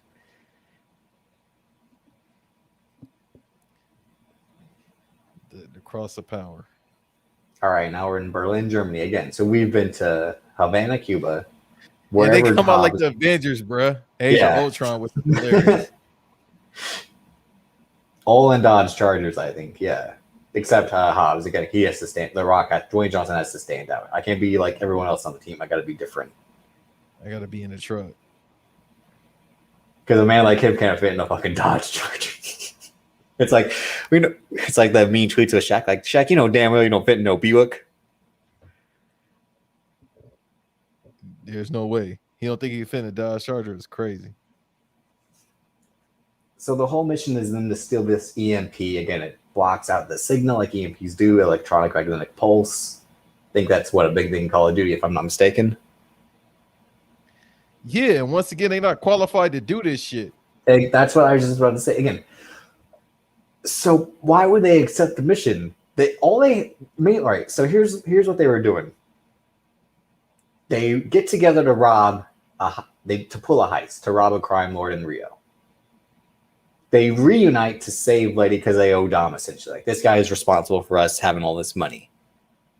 Furious 7, it's a revenge mission. This guy's coming after us. He blew up Dom's house. He killed Han. So we're fighting to stop this guy from killing us. Now, like they should just be living.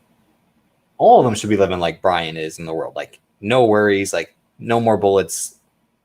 Like again, Hobbs is just they're Team Hobbs essentially, and like Dom Toretto is just like, yeah. I mean, they were just on their honeymoon, but you know what? We'll pull this mission with you for no reason. And this is when the Tyrese meme really starts to take off with the I hate you, Tish, with the wrecking ball and all that. Like, and again, him and Vin Diesel are. She just knows something is wrong. Yeah, well, she knows her man again. Like, even though she had amnesia in CTE, she knows that something's up because he's like, "I'll just see you when it's done." Well, that and because he has a leather jacket on, so he doesn't have a white tee. So it's like No. He's got the black long sleeve thermal on. Remember, see, to face he never wears it. Yeah, to face again, like what happens again when he's facing Deckard Shaw, he had the white one, white hat, white. It means good guy. Black hat, bad guy. So he's got the black thermal on. The black. And boom, he just rams the Dodge Charger, and he flips. No way, this is. But I love it. I think this love all is these foreshadowing to everything. Like, dog, this is the second movie I done got fucked up in. All right, are you trying to tell me something, Vin? Vin, do we have heat? No, man. No. We good. Like, like, yo, I got hurt the last movie. I fell out of a window to help your girl. This movie, you trying to kill me? Like, bro, what's going on? We gotta have production meeting. That's what I mean. This is that like Dom has to take out Hobbs here, and you know, this is right now. This is Stone Cold at the end of WrestleMania X7, and The Rock's in the same role. Like the ball guy shouldn't have turned heel. Both of them are balls, so you can't do nothing about it. Well, you know what I mean. I'm saying Stone Cold and Don Toretto heel turns that never worked. That some bitch. Eat some chicken nuggets. Yeah, which is a great line. That's eat some McNuggets, you fat some bitch. Again, this is a great line in the trailer. Dominic Toretto just went rogue, just like it was in every Mission Impossible trailer. Ethan Hunt just went rogue. Rogue Nation, you know, this is a guy who's been disavowed. It's gone rogue. Like Ethan Hunt and going rogue. Like so, Dom Toretto, I think, and Vin Diesel is trying to compete with the Mission Impossible movies as well. You know what's hilarious? What? The caption actually says "some bitch." Yeah. Oh, 100%. Which is no, but almost definitely. I thought they would probably adjust that. No, it said "some bitch." That's all that shit said, which is hilarious. Because he's not a son of a bitch; he's some bitch. A some bitch. He's some bitch. That's what he is. Yeah, this is the heel turn, bro. Like you said, the long sleeve thermal. Yeah, you can like. Just like Stone Cold, he showed up. He had the fucking jean shorts and the long sleeve t-shirt, and he was like, "I'm gonna stomp a mud hole in your ass, JR." She remember, like, damn, I finally got right somewhat. I got 50% brain capacity. You do this. I've been trying. Either that, she crying because she like, yo, Tyrese is now the leader. No, she's crying just because she's like, I told the man I wanted a family, and then he does this shit. Like, oh, sister, you have no idea yet. You upset about him betraying y'all. Watch this. Again, she's about to beat Natalie Emanuel's ass, which don't do that. Don't do that, please. Please don't do that. Stop. Right. I would jump in front of her. You better than so me. You just gonna let her bump your shoulder like that? Tyrese is good in this scene right here. Like, to say he really had to put up 35 in this movie, bro. We gonna do email her?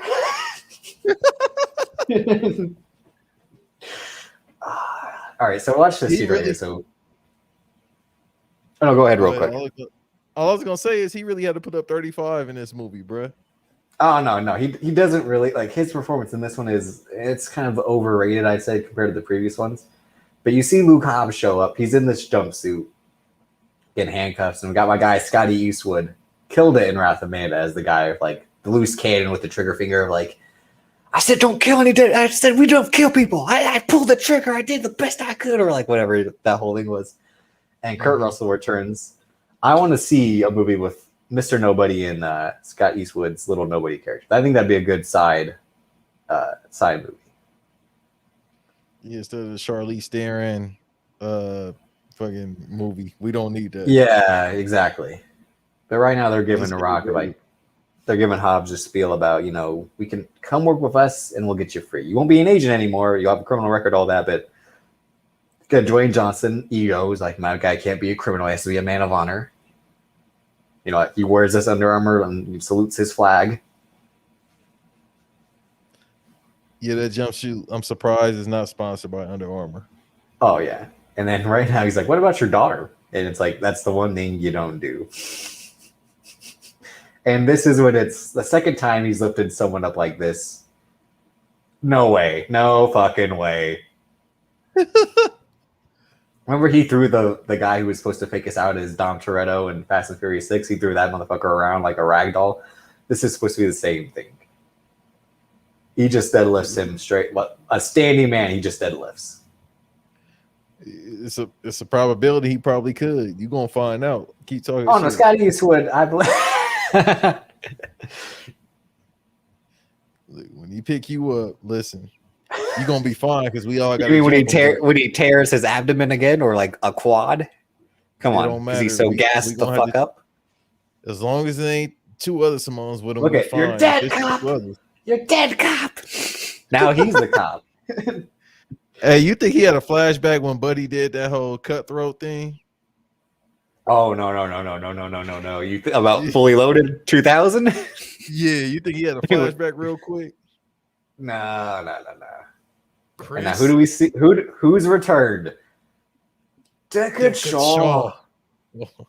And again, he really has to be in the cell right across from him. Is the funny part. And he calls him Hercules because he played Hercules. Get it, people. Yeah, such a clues. And right now, Jason Statham, much like John Cena in 2012, lighting his ass up with his mic skills. Why don't you bring a shovel? Get to digging. Does a little gesture. I'm not ahead. I watched it earlier, so I know what's coming. I think you and I are on the same page actually for once, but we usuly are, just because we use two different. Well, you got a DVD, but I use it. Yeah, I'm watching this again on my Blu-ray collection. So again, her fortress of solitude, or like her hideout's a moving plane. Kind of smart, but also like, how do you refuel? Who gave you the money for that? I think she just hacked it. Plain and simple. So we got Tormund, Christopher Hayuv from Game of Thrones. Again, because Vin Diesel's a clout chaser, he had to go and get someone from Game of Thrones because that's popular to add something to the movie. Much like how he got Rory McCann, the Hound, and Triple X Third Turn of Xander Cage a few months prior to this being released. So he's in this. Just it's kind of like, remember when this guy was kind of a big deal in a way because Game of Thrones was on TV. Like you literally see him in nothing now. Oh, the big woman. Yeah, we're the big woman at that one, and we horny.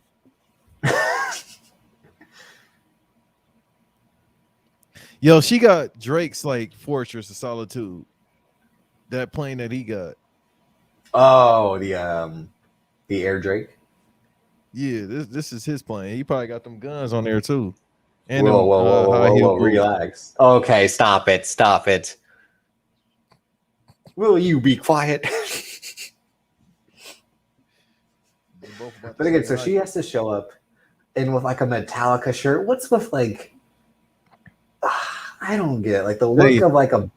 No, not Metallica. I'm just saying of like in movies, or like TV shows where like the rich people want to show that they don't care or that they're cool is like they'll wear a Metallica shirt. Like Bobby Axelrod on Billions will like wear Metallica shirts and like actually goes to see Metallica. Like they actually get the band on the show. That tells you everything you need to know about Metallica. I mean, I just rewatched Some Kind of Monster the other day. That's really good, by the way. Bullshit. To who the bell tolls. Ain't nobody listening. The bell tolls. Goddamn Trailer Park greatest hits. So right now she's like, Dom, you know you don't like being the good guy. You like being the bad guy. I like the fact that she said no family, no obligations. Yeah. I'm only 50% of that. Yeah. And now, all right, so now we cut to Hobbs punching the wall because, you know, that's good. That's good. That's not going to break your wrist or anything. And look at, he's cut off the sleeves for what purpose? Just for Dwayne Johnson's ego. Just for him to show that he's got the baby oil on and that he's been clanging and banging in the Iron Paradise. And then he just rips this piece of, like, concrete out of the wall. Come on. Come on, Dwayne. You're not that guy, pal. Come on. You're an actor. How we know? Did he start? Look, the fact that he started curling it is hilarious. This is what he thought. Remember when he tried to trick us into thinking that he pulled that gate out? That's from this scene. It was like, remember, like if I just showed I ripped the gate out of my yard, it'll be like when I ripped the concrete desk from the cell in The Fate of the Furious. He's like, just like you Brits rewriting history. I know the movie theater was going crazy over that. Like, yeah, they didn't do shit for us. All right, who do you think wins in a real fight? Dwayne Johnson or Jason Statham? Come on, bro. Stop playing. You act like The Rock ain't 270, bro. Stop playing. Meanwhile, he just said, I will beat your ass like a Cherokee drum. Very similar to like Batista's, I'm going to kick the devil's ass from Vengeance 2005. They open So the right doors, now, like, okay, all right, bet. yeah, he's like, I'll get on my way. How? You're a criminal. Like,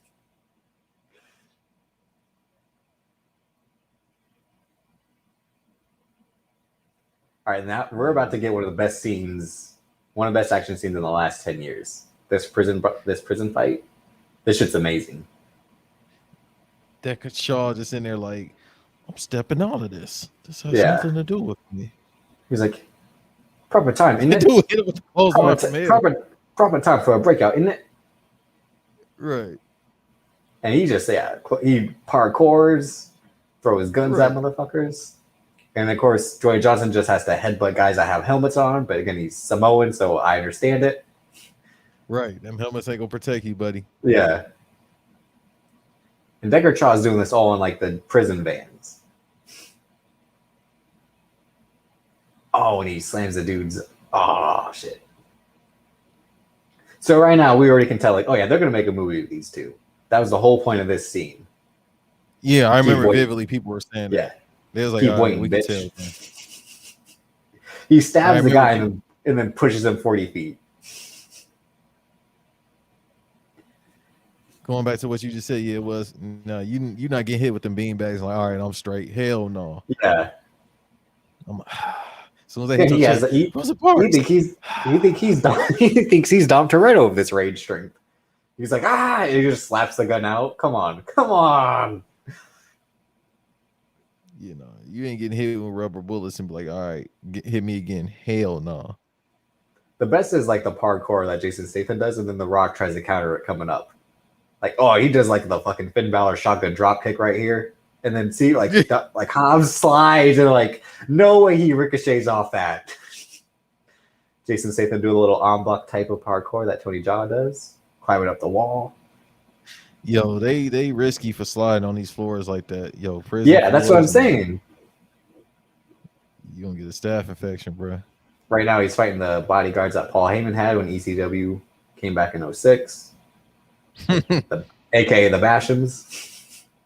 Right. And then boom, he spears him right out of the prison. And it's like, all right, these two are finally going to fight. Then, no. Kurt Russell shows up. Pat Riley's back.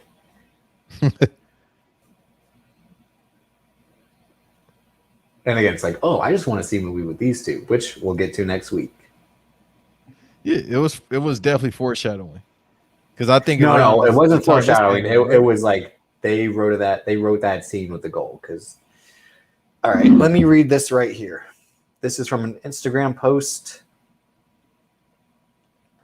May 28th, 2016, on The Rock's Instagram. It's a picture of him filming The Fate of the Furious. And it's what Luke Hobbs looks like in the scene with this stupid fucking wallet chain, this tank top, and this leather fucking wristband, like he's Undertaker or fucking Undertaker from 01. Here's what he said. Exclusive first look. Hashtag Hobbs. Hashtag F8.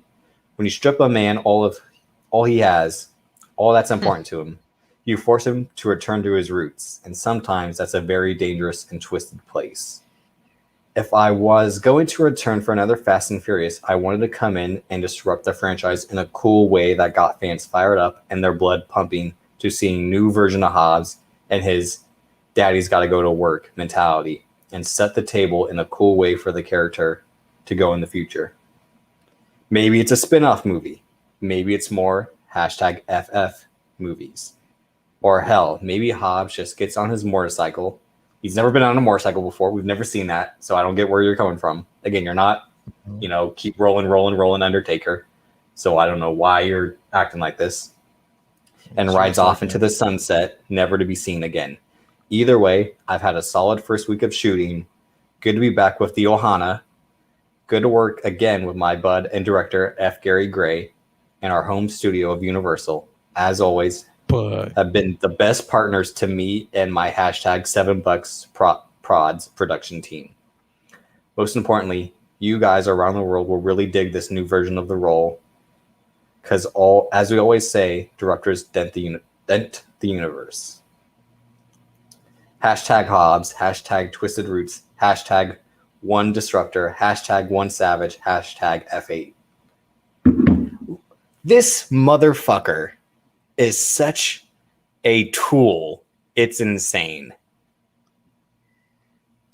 Yo, remember when Universal commented under the post though? No. Universal, when that first happened, like the Instagram account posted under there like something along the lines like "Let's go." That's what probably like made me like, all right, bro, you bogus as hell for that. No, when Universal was like, yeah, let's just do Hobbs movies.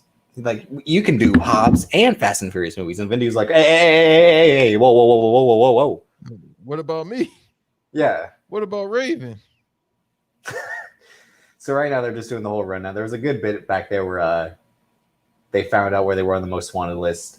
Roman Pierce is number 11, like Butters on the list of cute boys in the South Park episodes. It's like, I'm number 11. I won't get grounded. And now Thea Manuel's Ramsey is number 10, and of course Ted's like, well, she is a 10. And then, I mean, he was right there. So now they're finding out that they're going to be working with Deckard Shaw. He's like, I don't care about your crew or your little family. And again, The Rock, Hobbs had just called him a some bitch, if you saw that. Yeah, this is basically, once again, I felt like this was more promo for Hobbs and Shaw. Mm-hmm. This movie, and that's why Vin Diesel and Tyrese were pissed. Everybody else didn't have a problem. But see, this is what happens. This is what happens when you don't have Paul Walker, the Rock, Dwayne Johnson. He's like, there's a spot, and I'm going to take that spot. Low key, once again, they could have ended it at Fast 7, and then if you want to do a Hobbs and Shaw movie, be my guest. Do it after that. And there's some backstory. Still to this day, I feel like they shouldn't have ended it then. Yeah. And there's some backstory. Again, they brought up Owen Shaw. Funny, this movie will bring up Owen Shaw. The next movie won't bring up Owen Shaw. At all. No, apparently there was a scene where apparently in the first time they show him and his mom at the prison, she does say like Owen, which I don't remember, but I saw like a thing on Instagram that had the caption that said it was you, Owen, and Hattie in the backyard. I'm like, I don't remember that. So when we watch it next week and I have the captions on, we'll see. But they don't say anything else about Owen Shaw in that movie. Yeah, and it's not like he did. He just barbecue. Yeah. So Owen Shaw is was he still Owen at the Shaw was hospital? That's a hell of a bill. no, he just I think Mr. Nobody just said in that scene that he's currently in a black site prison. Fucked up. Due to him working with Cypher. That was the whole thing. It's like the whole time everyone was working for Owen Shaw, he was working for Cypher. And so was Jamon Hunsu's character from Furious 7. He was also working with Cypher. So that's how they connected the two last movies and their crazy missions of them going up in scale of why the team is fighting Cypher. That it's all been organized.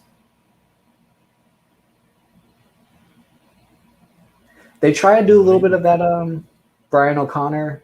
I mean, because the whole point of getting Scott Eastwood was like they're like, we need a new white guy. Like Paul Walker's, we need a new white guy. And they got Scott Eastwood, who's not a bad version. And apparently he knew Paul Walker, like they hung out in Southern California and all that. Apparently like they surfed together. So he thought it was like a huge honor to like not really take that role, but be that guy on the team. But they try to give him and Tyrese that same back and forth, and sometimes it works, sometimes it doesn't.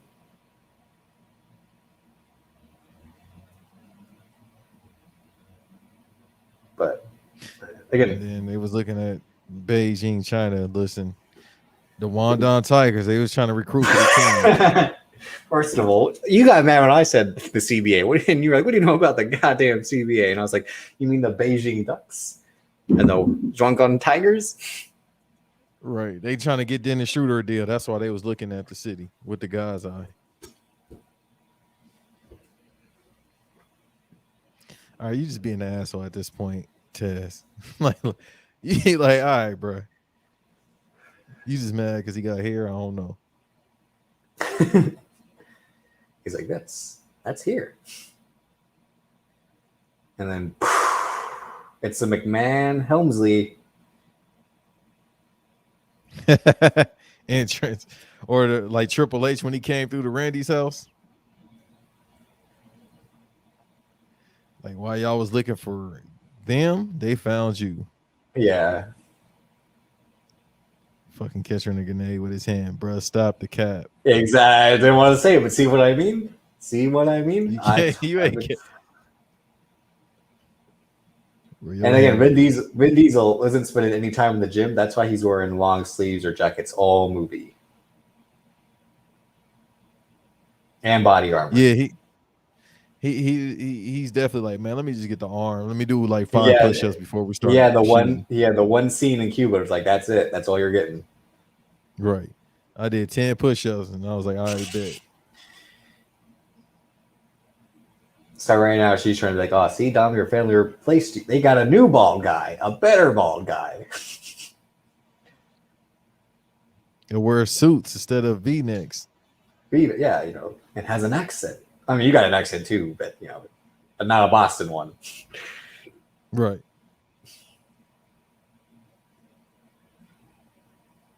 So they all got CT due to these grenades.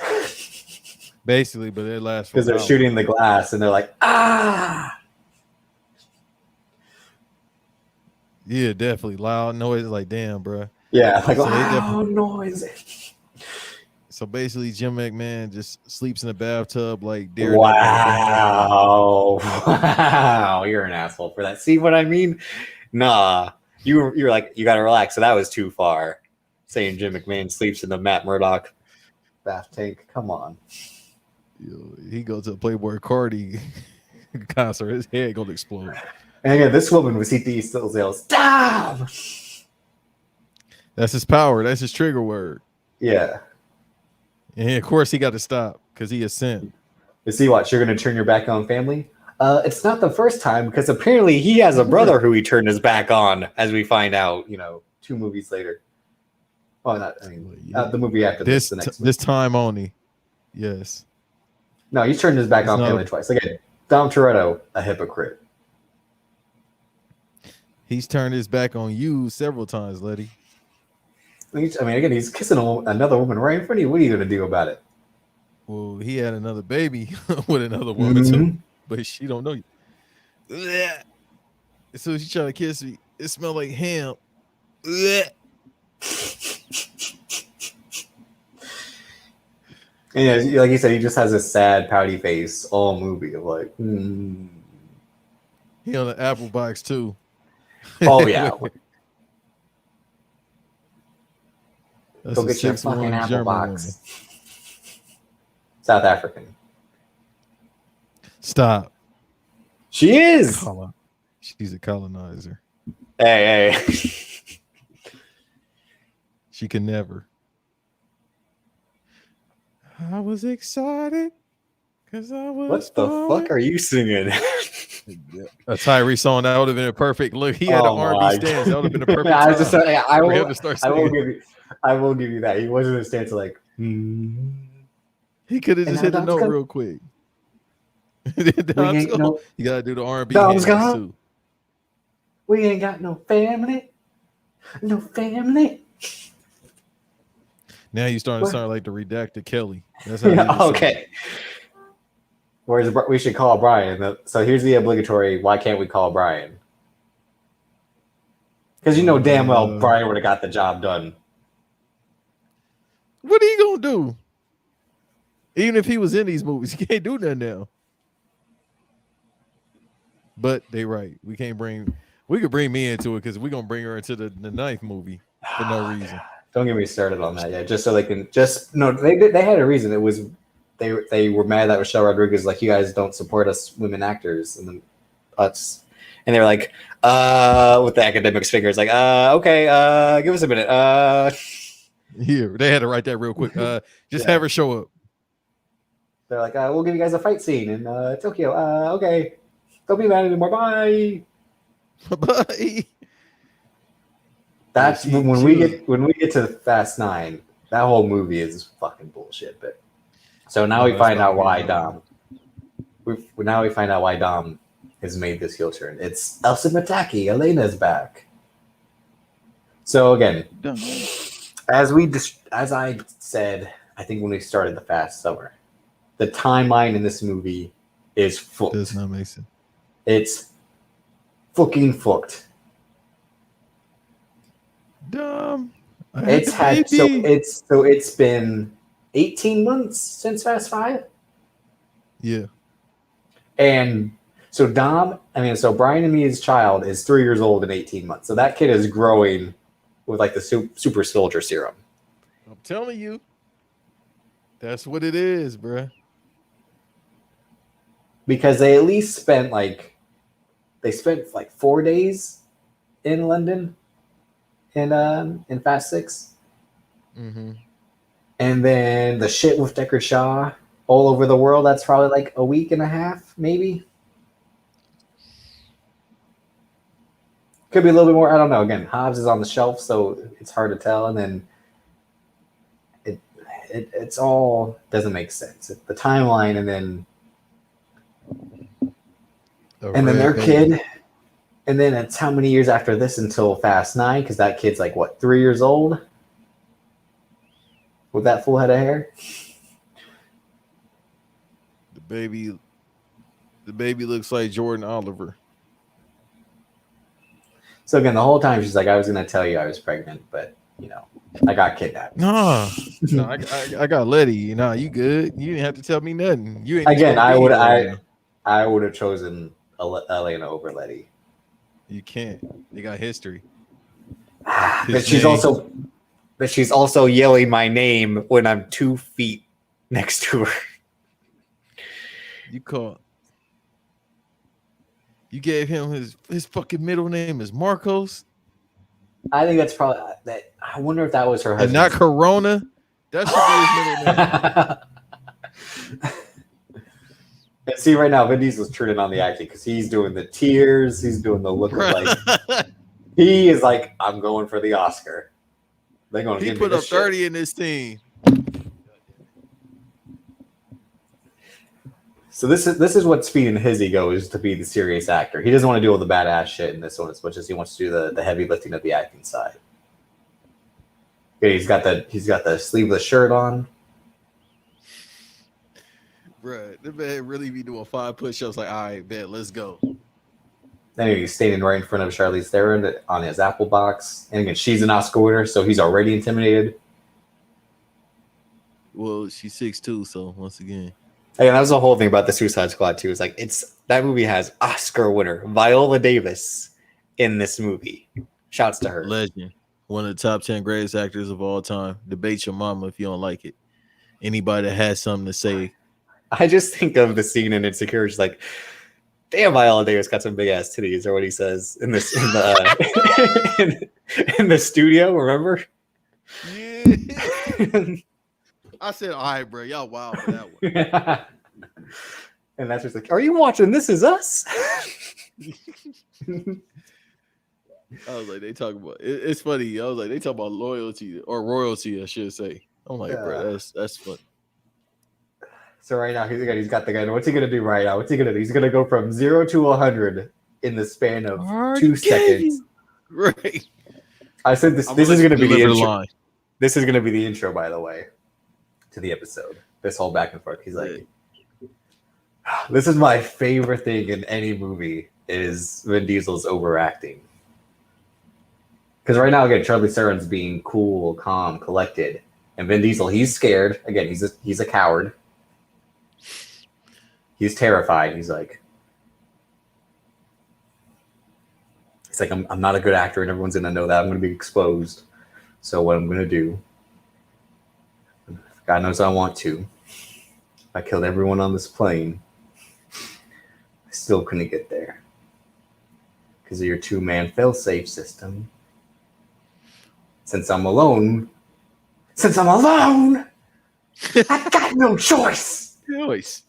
After he's just like, because you're a 2-man fail-safe system, I'm alone. Again, that's the Michael Keaton Batman 1989 school of overacting.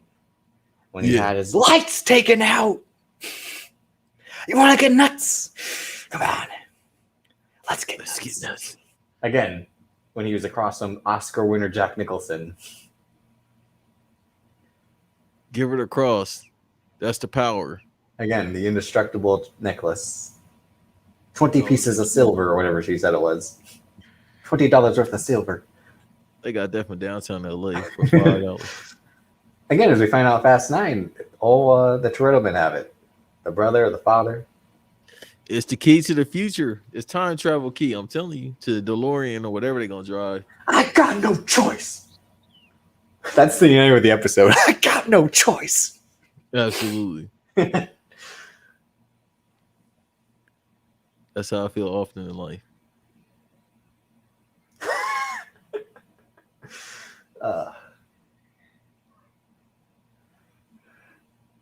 She can't even. Okay. You might as well get it back. She can't see it.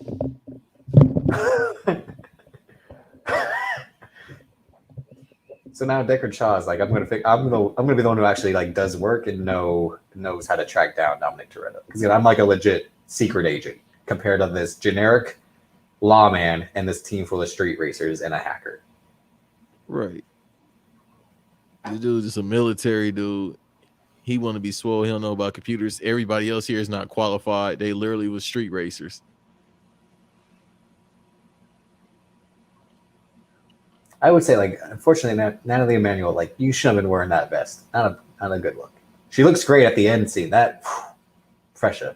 But come on. She look good right now. What you mean? I don't know. She looks good. That's just a bad vest to be wearing over that. But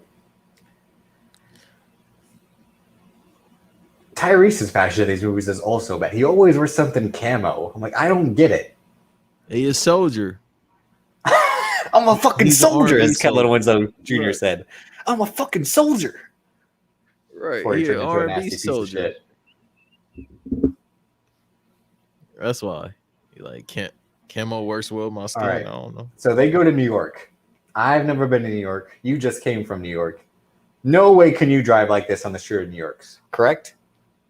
Hell no. I mean, especially them badass drivers out there. Cody, Royal, I think Van's in New York, right? All our New York guys. Yeah. I don't think you can drive on the New York road like that at all. Or not whipping like that. Hell no, bro. Yeah. And that was the one joke. Out the way, jerk up. That's all you would hear. That was the one joke when everyone found out there was going to be a scene in New York. It's like, how are you going to have a scene, a car's chase in like the most traffic congested place where like you couldn't have, besides LA, obviously. It's like, this doesn't make sense. It's New York. Like, that's why people actually walk to places. Yo, everybody got a jacket on except for The Rock. He still got the Again, wife beater on, bro. Why? Obviously, it's cold. Why? Because he's an ego-driven asshole. Oh, relax. He's got to show you that he's waking up at 3 a.m. to clang and bang. He's got to show you what that cycle's maybe he doing. ain't cold. I'm just saying everybody else got long sleeves on. Nah, he's showing you that the cycle he's on is working. That's gonna be the last thing you see. He gonna put you. I think he puts you on a rock bottom. You gonna see him flexing. Pray to God, you don't drop that shit. Don't drop that shit. So now they got a tank that they'll use later on, ladies and gentlemen. Yeah, where I won't need to say the Army.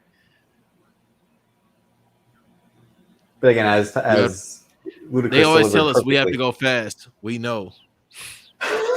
But again, it's not in the title, so that's why they had to emphasize it. Again, what did you think when it was like the Fate of the Furious? I'm like, you know what? That's kind of weird. Gonna die. Ooh. How about we just ended it with all of them, except for her? Just everybody else can go. I think there were a lot of good jokes. Like it was very like the bold and the beautiful, like a very young and restless type of vibe. One life to live. Like they were really to the story, soap opera-ness of it all. Especially with Dom Toretto now being the bad guy. If they had done Dom Toretto being the bad guy and his brother in the same movie, that would have made a little bit more sense. He almost got bodied. He got jumped by like 10 dudes. He was out there looking like John Cena against the Nexus. We're not there yet. Don't anger me with that. That shit would be hilarious. He's like, you're Black Santa, playing it. I've been working since 4 a.m. Leave me alone. That's what he's saying. Leave me alone. Right. I've been up since 4 a.m. See, that's what I mean. Like that's not a good scene by Tyrese. I'm not feeling it in this one as much. As we discussed, Too Fast, Too Furious, all-time Hall of Fame performance. Fast 5, phenomenal. Fast 5, phenomenal. Fast and Furious 6. Do I smell baby oil? Again, great. Furious 7 with it's your birthday, isn't it? And the whole anyone who wants to know who took the hairspray? It was her. Like his whole stand-up routine. But in this one, it's not the same. I think everyone just. I don't think they're off. They're really all off in Fast 9. All of them are off except Tyrese. But Tyrese is seriously acting in that one. He's not being funny. He's being a serious actor in that. That's what makes him good in that. But for some reason, this one, it's just, And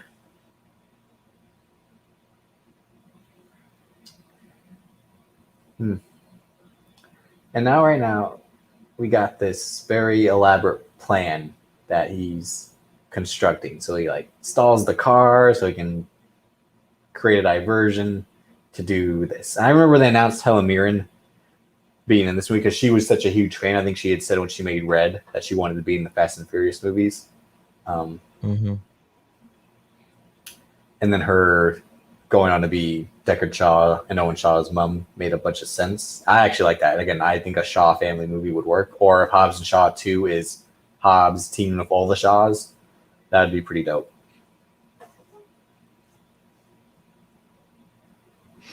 Yeah, it just they had to let us know. Yeah, it's deeper than just Owen and Deckard. It's the lifeblood of being in the agency. Well, that's the thing. So right now, Helen Mirren, she's like, I'm fucking thirsty. I don't want any tea, madame. Tea? You want some fucking tea and crumpets? Yeah. But do you have any Corona? They don't explain what her role is in terms of the government or whatever. Because again, in Hobbs and Shaw, she's locked up. It's she's a thief as well, but she's got connections, obviously. Again, Fast 9, she's still a thief and helps Dom but she's again like a broker because she helps Jacob Toretto get stuff. But and apparently she said like she wants to kiss Vin Diesel in the next one, which I think like Vin Diesel wants to like fuck her. Hey, Or at least Dom Toretto and like the mom want to get something going on. Because again, their whole scene at Fast 9 is like, are these still going to fuck right now? Like, it was very kind of like 50s movies that showed like the Hepburn and whatever his name was, I forget. It was very kind of like To Catch a Thief with like Cary Grant and Princess of Monaco. What was her name? The original version of Margot Robbie. I'll remember in a minute.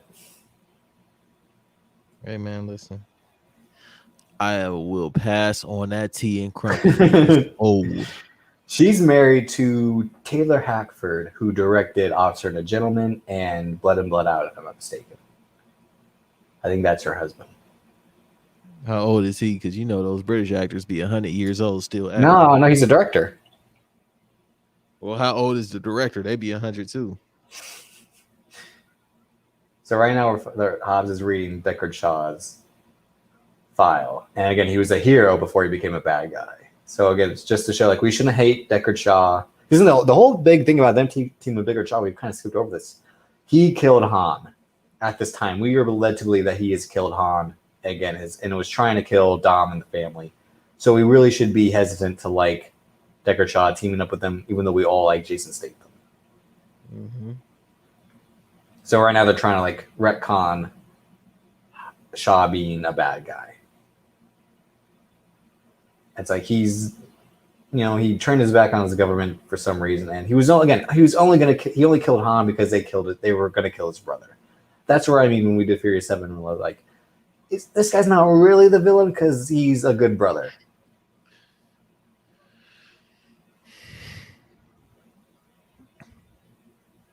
Once again, they had to do this for the build up to let y'all know what was going to happen.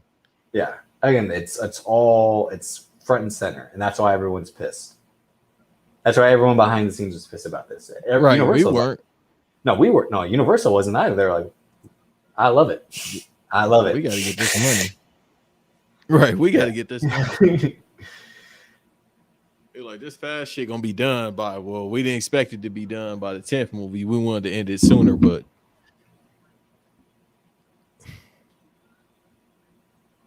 shit, they thought they were done after Too Fast, Too Furious.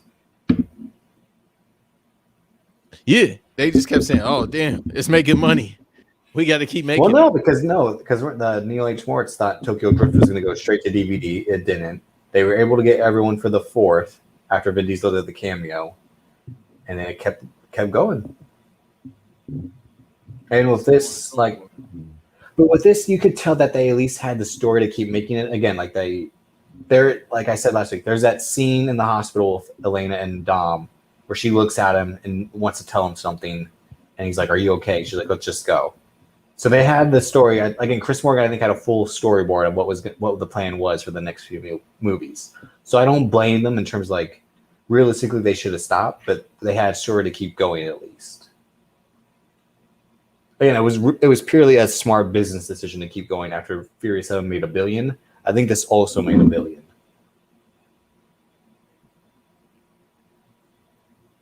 Right. So it was just like, yeah, we just gonna keep running it up. Yeah, 1.2 billion. Because when I looked before we started recording, I was like, damn, it really made $1 billion. I didn't know this Back one to did back. as well. No, I remember this one, and this was really when, like, that's why the heat between Vin Diesel and Dwayne Johnson was so strong. Because when you also look at them outside of it, they really needed this together. Because next year, Dwayne Johnson has Rampage and Skyscraper. Fucking garbage movies. I have yet to see Rampage. Rampage is fucking horrible. So I've been told. That's why I never watched it. And Skyscraper is just like the biggest, like, oh God. What an no, it's a salute to the Proud Boys. That's why that's why it's just like this guy really be tricking y'all. Again, when he runs for president, he's running Republican, and Because he really just like, yeah, I lost my leg in the military, and Hmm. I could do anything that's possible. But again, they had to go to China to make that movie and still could make all the money in China and barely made any money in the US because Dwayne Johnson star is bigger with the Fast and the Furious. Him as a solo star, it's not $1 billion at the box office. He's a guy, again, same thing with Jumanji. I think both Jumanji movies made $1 billion. Oh yeah. The second one, they made that fast as hell. I was like, bro, I didn't like the first one. Y'all gonna make the second one? I've never seen either. So right now we got an interesting thing. Now they're hacking into electronic cars. Pretty kind of cool concept. They got that from Watch Dogs. Oh yeah, no. And this is like again the new form of terrorism. Why was it you can't when it's again Skynet? Computers, man. It's Skynet, yeah. I'm telling you, it's happening now. They're getting our data. They're gonna make us into cars.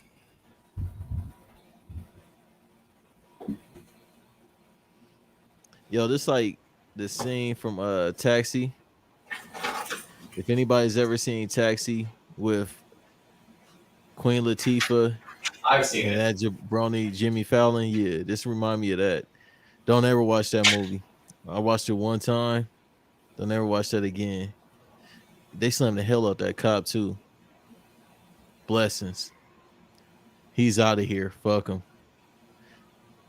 And they hit another cop car. Hey, yo, this might be the best Fast and the Furious movie ever made. Just off that alone. Like I said, I haven't seen this in 4 years, but they need to run that back. But like I was saying, don't ever watch that movie Taxi again. If you've seen it one time, it's more time. So you know how I tell my jokes and Davis no sells. Okay, Jimmy Fallon does that with his own jokes, and he oversells. He oversells his jokes. That's the thing. Exactly. He does the opposite of what you should be doing for my jokes. You should be overselling it. He oversells his own jokes. Why are you so mad about that? About what? Why are you trying to turn us into Vin Diesel and Dwayne Johnson? Oh, because of my jokes? I don't give a fuck. I don't think I'm funny. Why aren't you professional laughing at my jokes, damn it? I don't think I'm funny, but motherfuckers laugh, so I don't know what to tell people. Clap for me, bitch. That's what you want. That's what you want. Essentially, that's what I'd be thinking about. Yeah. But nasty. Damn, bro. Okay, I notice this now. So now I get it. It all makes sense. It all makes sense. They just do a storm of cars that's follow him. It's like nanobots, except for his cars. Oh, they are trying to make him like Brian. He got a little blue car. Yeah. Damn, that's crazy. You were right. Oh yeah. By the way, can I hit another cop car? Happy birthday, Brian H. Waters. Brian, brother, I love you. Happy birthday. Y'all send him something, man. Look out for him. Happy birthday to Marty Bell as well. Okay. I can't say happy birthday to her. Hey, man, listen. Sometimes God just shows out on certain days. Here we go.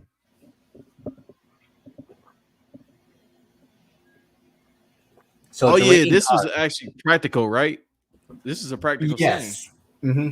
A majority of this was practical in this scene in terms of like they actually like threw cars out of a fucking building. Yo, people were going crazy. They fucking dropping cars, man. I gotta get to work. So their whole plan was to trap the Russian guy with the nuclear football, so Dom can steal it, give it to Cypher, so she can be the highest power in all the world, essentially. So again, I said it last week that the guards in the RV were just like the Army of Two guys. Dom actually is just like the guys from Army of Two. Yeah. With the body armor and the mask and the shield and the chainsaw. Once again, how do they know how to work this technology?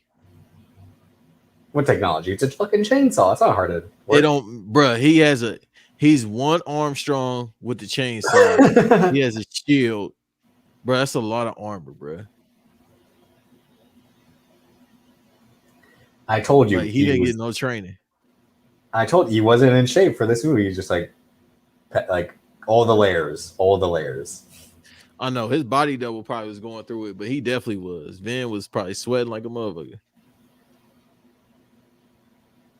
He's got the fucking BattleBot saw.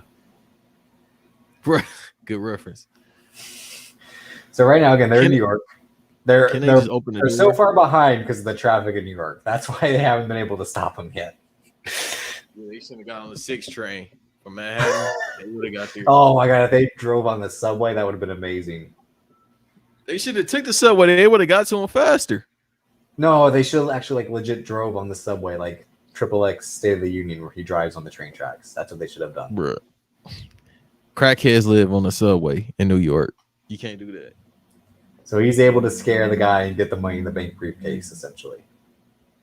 Dom Toretto! Oh my god, that's Dom Toretto's music!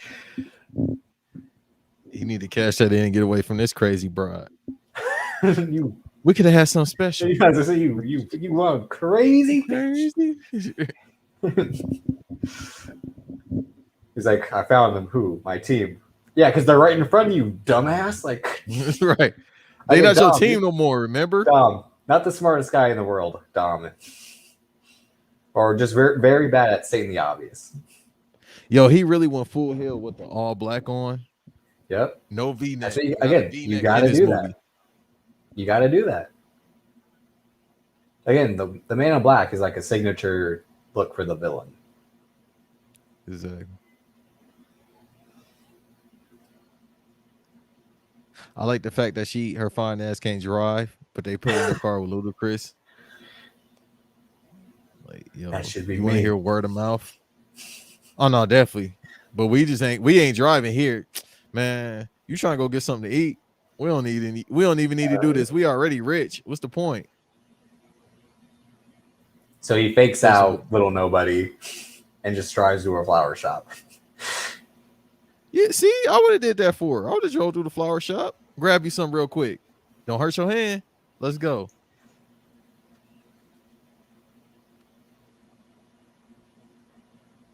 So this is very similar to when the Power Rangers had to fight Tommy Oliver at first, right? Like, this guy's too strong for all of us to fight. Like, and then he becomes a good guy. He knows all our moves. Yeah, he knows all our moves. Little nobody is clearly lost his little mind. That was pretty good. Like, how does he know all our moves? Well, obviously because he's the leader of the team, and he probably taught us stuff because we had no clue how to do this until Dom taught us how to drive a car backwards. He only used that technique one time. Family taught you how to drive, not Dom. Family. Oh, you know that damn well. That's how he thinks too.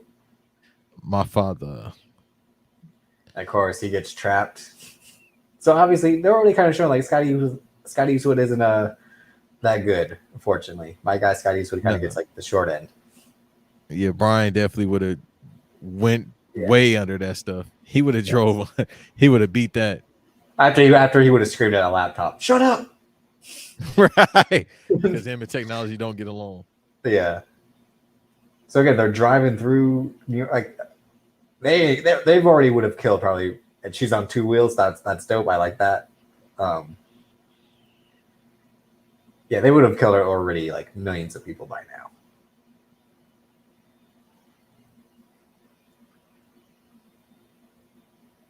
Millions. He's hitting the NOS. It's some stockbrokers that probably would have pleaded for him to hit him. Please hit me. And then finally, they should have done this when they had him pinned. They finally hit the fucking grappling hooks. Like, come on, they are shit strategists without Dom. Like, he really has to be like the quarterback of the team because they're like, now we're gonna fucking hit him with the grappling hooks. And he's got some flying at Air Force Ones on.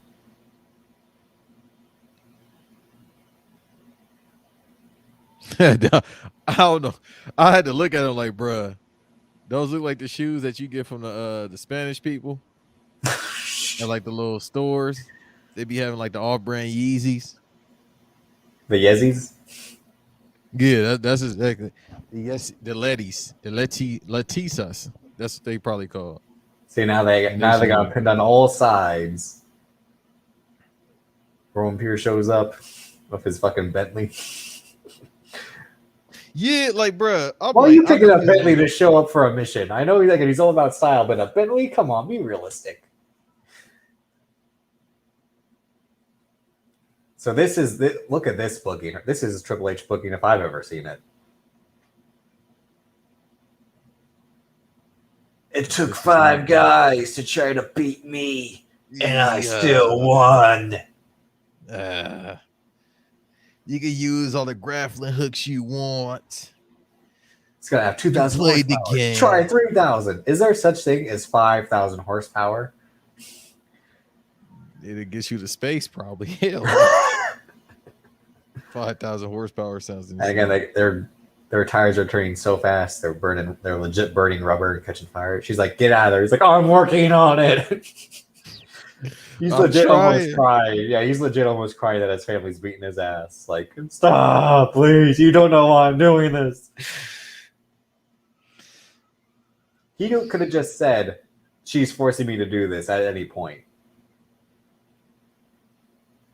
And then what's she gonna do again? She's gonna do what she does anyway. Ah! Again, he's yelling. Again, his yelling overdrive in this movie. Ah!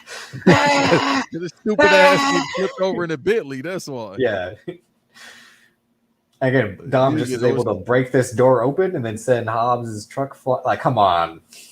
He said, "This is my Bentley, bruh. You renting this? This is like when Goldberg took on all the NWO that one night and got cooked." No, the one night where, like, the first time or the second time. The second time he beats their ass. The first time they get him, right? Yeah, they hit that motherfucker with that cow prod. And then Lex Luger gets him in the torture rack.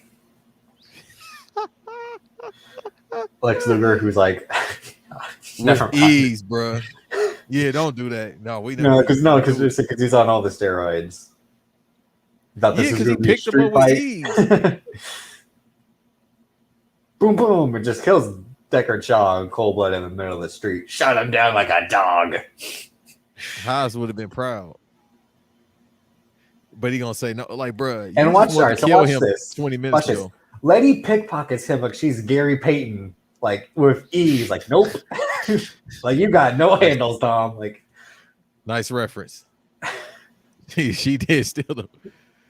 He legit's like, oh shit, where the fuck did she come from? Like, but the fact that he caught up to her is a lie, bro. You know he ain't got no stamina. He's fat.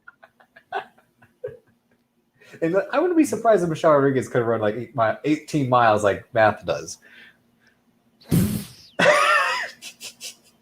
Yo, who do you think would win in a foot race?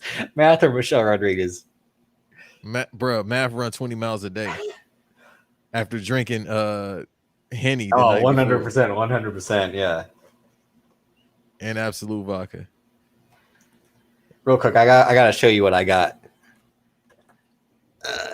I ordered these the other day. You about to try to run? What? You about to try to run 20 miles a day? No. You fucking your goddamn. I do 3, so no 6. I got no knees. I got Connor Williams just tried to fight Aaron Donald. Good luck. I got this. Look at you. And then this. Funko Pop. That's crazy. This man is really a John Cena fan. If y'all don't know, this is how this podcast started. First so two Funko Pops. You try to fight Aaron Donald? Yeah, wait, who did? Connor Williams. He plays for my team, the Cowboys. You must be a stupid motherfucker. Right. I'll see you the video. Literally, he grabbed it for, like, he had the upper hand. Oh, no. Then Aaron No, Donald just no. try to reverse it like Kurt. I swear. Then he reverses like Kurt Angle, bro, and it's over. Oh no. You serious? Again, I've already said this before. Aaron Donald versus Brock Lesnar. I think Aaron Donald has a shot. Oh no, absolutely. Somebody said we'll get back to it in a second, folks. But this is hilarious. Somebody said, "Who the fuck is dumb enough to go after Aaron Donald? That's not a man. That's a mountain." That's Legit. Aaron Donald's body doesn't make any sense. To be The man 290, no fat, and have abs. And his arms are and his legs are like the same size. yeah. All right, so right now we're back to the overacting Olympics. Dom's fucked up, and he's got a price to pay Because he betrayed the second family. Well, this is the third family. Why doing? Right. And the way that's his natural voice too. Why doing? Yeah, right. When the voice is a little less deep. Yeah, I don't want you to beg. I want you to learn. Learn what? What? I did what you asked me to. And that baby is just like, what? I have no idea what's going Yeah. on. Yo, the parents, these active parents are horrible to begin with. But the baby is gonna be stressed out for life. Like, what if the baby hear every night in his head, like Don Toretto screaming, "Learn what? I'll go to school, mommy. I'll do whatever you tell me to do." And then he screams, "No!" Again, this is Vin Diesel's actual voice in these scenes, not him doing the "my father had a barbecue every Sunday after church." It's the like, "I'm from New York" voice. Right. And then she looks away like she possessed. Like, bitch, you did it. Cold-blooded. And it takes the baby away. Like, bro. Hey, at least you don't have to worry about child support now. Okay. When she found out about Letty, it was gonna be kind of bad for you, Dom. You was gonna, damn. Maybe she should have did it. Oh God. My doing, just the way his voice dips, like Right. legit. That's what he said. Like he legit said it like, I just said it. My doing, like that's when I watched. I saw this in the again. I saw this in the theater. Oh, shouts out to the girls that sat next to me. There's a scene later on when we get to it. They were amazing. But I just remember almost like trying not to laugh of like his overacting with the 0 to 60 delivery of dialogue. I already gave you what you wanted. I got no choice.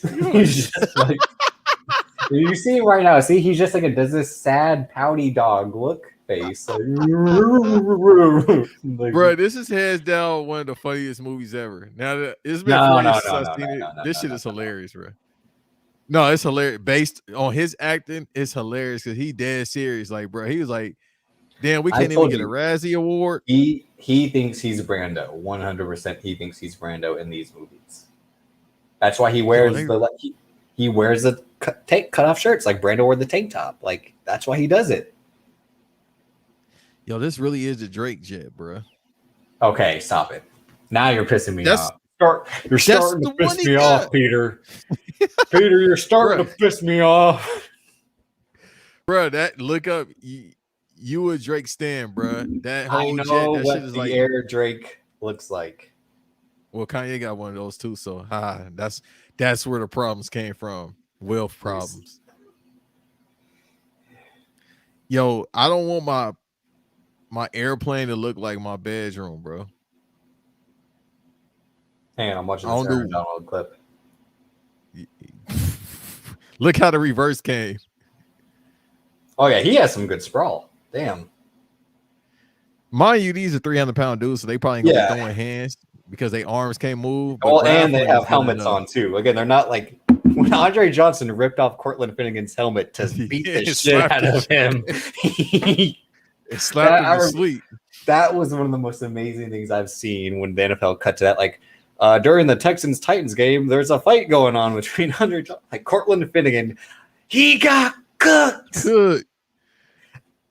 Andre Johnson, but you know you got to be angry to say, "Fuck it, I'm about to take my helmet off." Like legit, like to rip it off and just. Right. Son of a bitch. I got to get to you. Motherfucker. I got to get to you, bro. Right. I can't hit you with the body blows. Let me take the helmet off and then start slapping. Oh, he didn't shave this scene. Oh no. He's just like me right now. Again, the whole I get it though. You're probably about to say the same thing as me. It's to show despair. So it's like I'm not gonna shave. I'm gonna have my Sherman Hemsley hairline. No, I wasn't going there, but that's a good point. Yeah, to show depression. Listen, this I don't care how sad you is. You better shave your goddamn head. So even when you're feeling jaded, you don't get that to that point.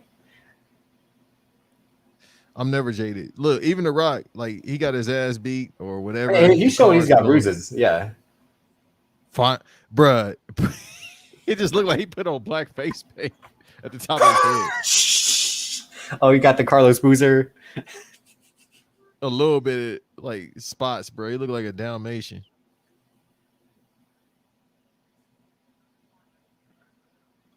Yo, how are they not tracking a plane though? Because it's impossible to track the plane. No, like they said, the thing on top of the plane is what hides it from being tracked. And if you know like the right routes to fly in or whatever, that was his whole point earlier when it was like, how do we track them? Right, exactly. Because I'm thinking like, yo, the military can't track that shit too. Because once you go like in area, they're the agency above the military in terms of like what they got. Remember, he's like, who do I work for? Nobody. I'm nobody. Like they work in like Sector 7 type shit. Mm-hmm.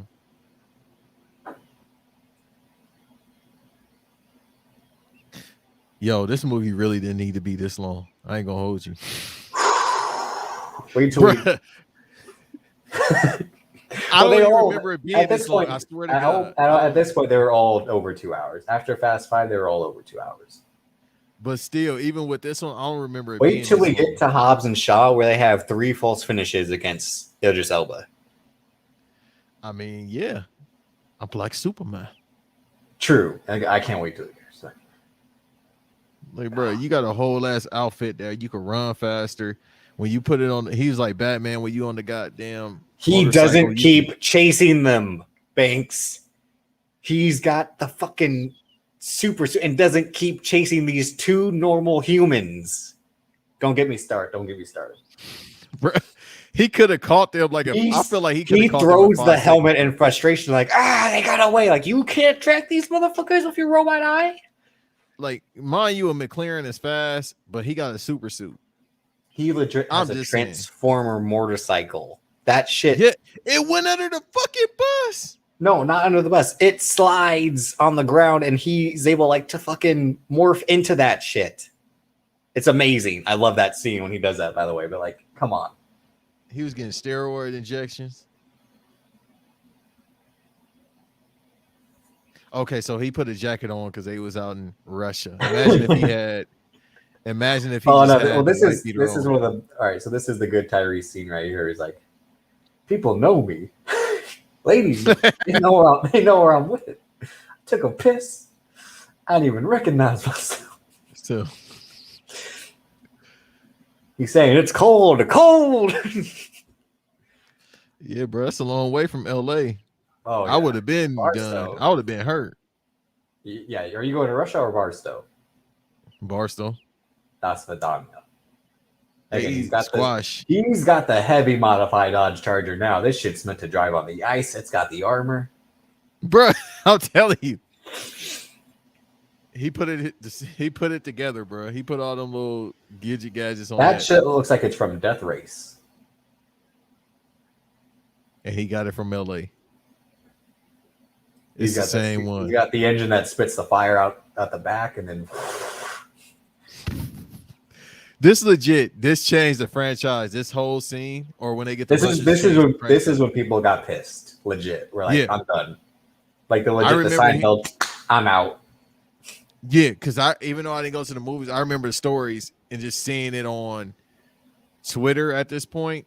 Well, Like, it was that in the trailer. To be fair, that trailer, which I think dropped like Sunday Night Football, I was like, what the hell? It showed them driving on the ice, and I'm like, holy shit. And everyone's like, they've done it. They've jumped the shark. It's over. Stop it. Stop it. Stop it.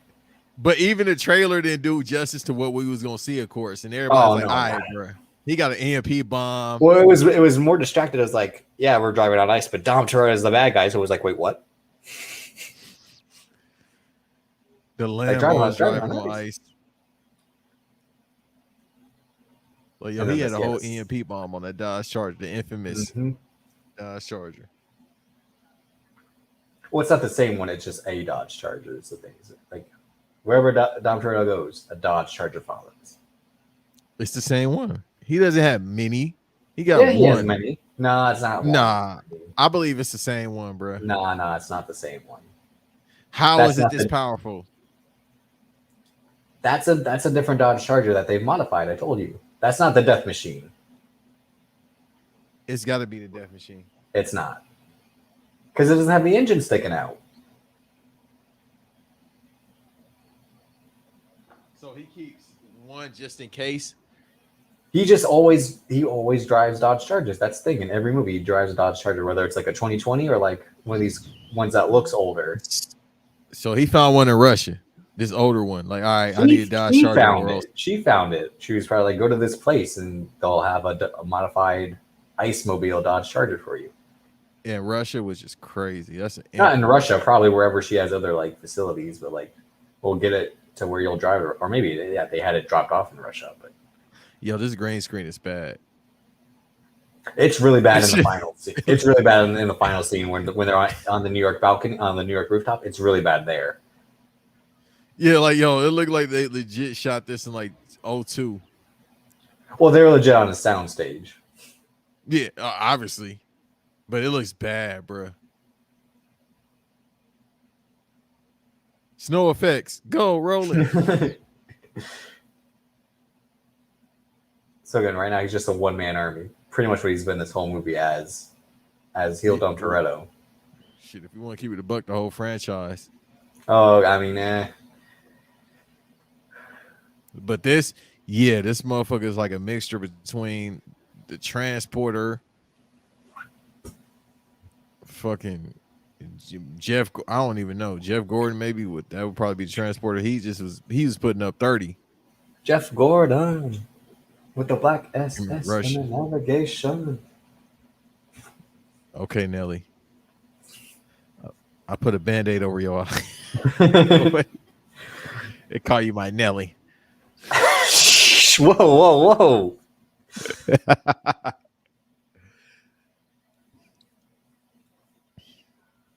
They should have gave Letty more dialogue in this movie. She could have had way more dialogue. I mean, no, she should have. Okay, if you want to keep it a buck, she could have had like second lead or third lead. Really, in like a real story sense, she should have. But Dwayne Johnson's like,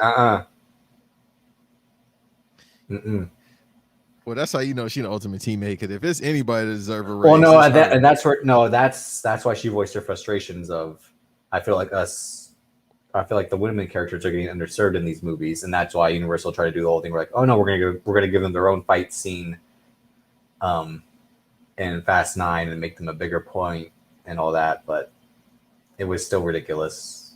That whole thing was just like and then they announced that they're gonna give 20 years.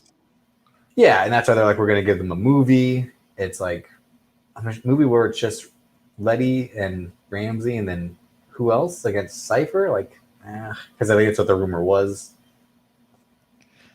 Don't they know HBO Max exists, or was Universal? Well, it's Universal, so they would have to use Peacock. Just do that. Just put all this shit on TV, bro. That's what I mean. Like, I'd see a movie where it's Mr. Nobody and Little Nobody if it was a Peacock exclusive. Yeah, I ain't going to the movies to see that for 2 hours. That don't entertain me.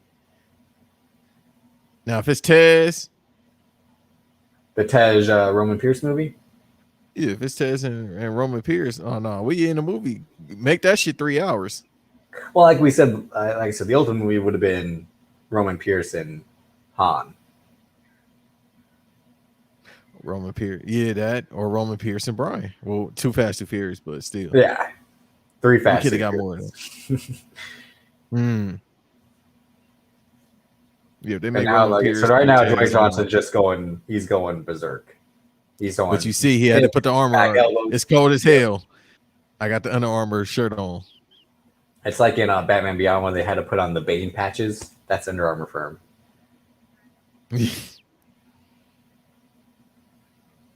Like, bruh, this gives me superpower. Like, bruh, it's like -0.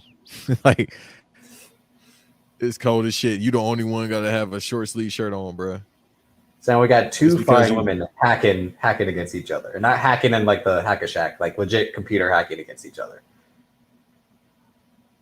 He no-sells this leg kick. Whoever with the fastest fingers wins. Okay.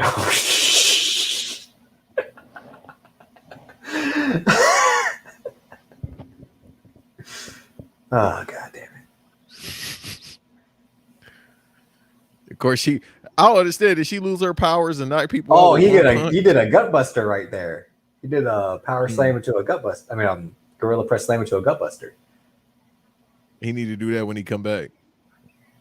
He gonna blow. This is where they try to do that. That chemistry with Brian's replacement and Roman Pierce, where like they both have to try to find the right one, and then like they're back and forth. I don't speak Russian. He's like ads, like he's like like. In Russia, we talk like this. That's Black Widow. Fuck that movie. Oh, boom! Again, she gives like a single leg drop kick right there. Oh, right into the propeller.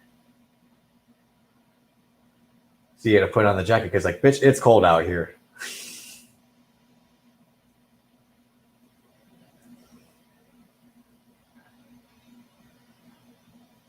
Man, what makes you think you could just get in my car? Like, it's like, it's legit. Like, you think you just touch another man's radio? Right. Instead of just getting in Dom Toretto's car. You think you could just get another man's Dodge Charger? Listen, K man, why did you jump in my car like that? I don't see shit. So now this is the toughest thing they've ever faced. A fucking nuke. A nuclear missile. They somehow got to stop that with cars. A Lambo. Mercy. Lago. Yeah. Like, that still bothers me. Like, bruh. Cut your girl. They on ice. All right, bro. I just, when you said that, just the way you mocked 2 Chainz was amazing. That's a real pop for me when you mock 2 Chainz like that. Bro, he has just some ridiculous shit. Didn't he have a song on the soundtrack? Travis Scott has the song in the end because I'm like, what is this shit? I've never heard this, and it's Travis Scott going, "It's lit." This sounds exactly like every song. Yeah.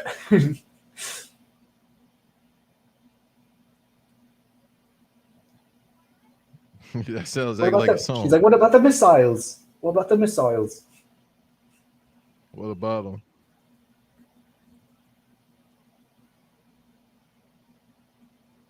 Again, this is all right. So this is legit like the plot of a James Bond movie. There's like the submarine, the nukes, like I think this is what No Time to Die is gonna be. It's something like that.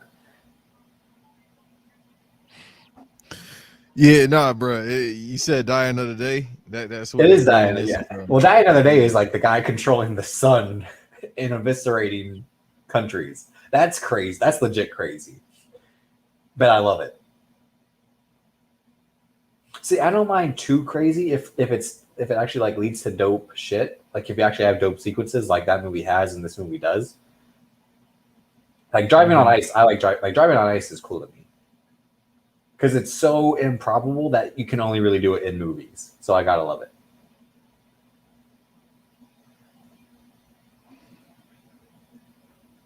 Like I think it's what Night Watch is the first one. I think Day Watch is the second one, right? I've only saw the first one, but I think in Day Watch they drive up the side of a building and like a Dodge Viper.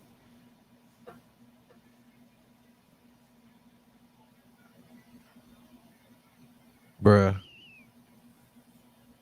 I'm taking all this in because it's like, Oh no, I'm just right now we're just watching because again it's like, hey, don't move, motherfucker. I'm good, bro. I was tripping. That's what he did. Hey, yeah, it's legit like that. I think CJ posts that meme about the guy like, "What you doing with your fist? Unball that motherfucker!" Like that's him. Like, yeah, you better take your hand off that stick shift. The fuck you think you're going? Not nowhere. Fucking nowhere. Like, man, I was just tripping. I was just trying to get out this situation.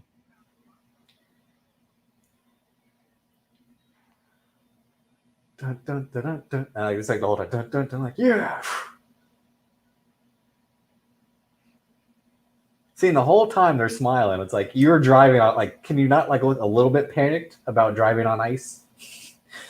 Guys, we got snowmobiles on the right.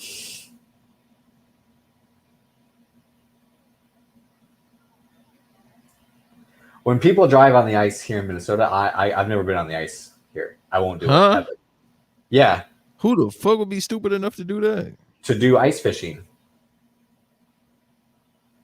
You drive on the ice to put your like ice shack to then do ice fishing. You got me fucked up. I don't want no ice fish that much. Yeah, no, I'm like, nah. My dad's like, no, it's like it's frozen all the way through. I'm like, fuck, it ain't. Like no, it's not. So yeah, I'll never do that. You fucking drag. This is like he's dragging him as the Lambos have in the water already. Tyrese is probably really pissed on this day of filming. Like, you could tell. I think he was legit angry. Like, shit, this shit's cold. Yeah, bro, that's what I'm saying. Like and he's on the door like it's a fucking sled. That's another. Yeah, this is when everybody's like, all right, bro. Maybe we need. No, this is when Tyrese. This is when Tyrese is like, I'm fed up. You got me doing this. Nuh-uh. Y'all didn't have Dwayne doing none of this shit. Yeah, 100%. He's like, how come I gotta do all the crazy shit? How come I gotta go on the ice? How come I gotta jump off the car? Right. How come I gotta get the? How come I gotta fall off the plane? Yeah. Using the car as like fucking Captain America's shield, and then just boom. Like The Rock against Mick Foley at the Royal Rumble. And at least he gets some redemption here. He just goes like he's fucking John Wick. The fact that they on number 11, my ass.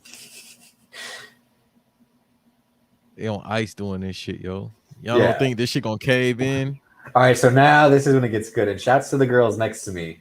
They went ape shit in this scene. They're like, oh my god, Owen Shaw!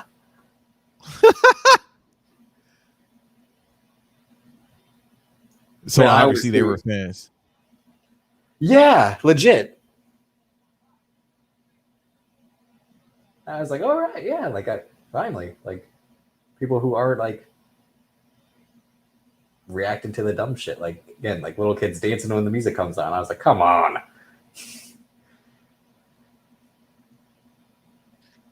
But they got these like super jetpacks that have wings and shit. And again, the Shaw brothers. Again, this is the movie we actually really need more than anything. We didn't need Hobbs and Shaw. We needed the Shaw brothers. Yeah, low key. I thought that's the direction they could have went in instead. Like, yo, I thought Hobbs and Shaw was maybe going to be that Owen Shaw died and that he was going to have to help him. He calls him Scarface. Come on, that's a little cold-blooded. Or it could have been just all three of them. But I understand why that did why they did that. No, no, Just no, no, because no, it's no, no, like, no, no. We'll get there next week as to why they did what they did. Because The Rock was like, I want to well, have we some know it's chemistry. business purposes, but I The understand Rock why was they like, wanted I to want do to that get shit. at this white woman over here. He's like, you Well, got, he does that every day, so yeah. It's like, you got a sister, right? And then, hey, Tego Colorado and Don Omar are back. just for this scene only. Yeah, 100%. They're like, how much time you got? We got 2 hours. Wire the money to our bank accounts. Right. I do the scene one time.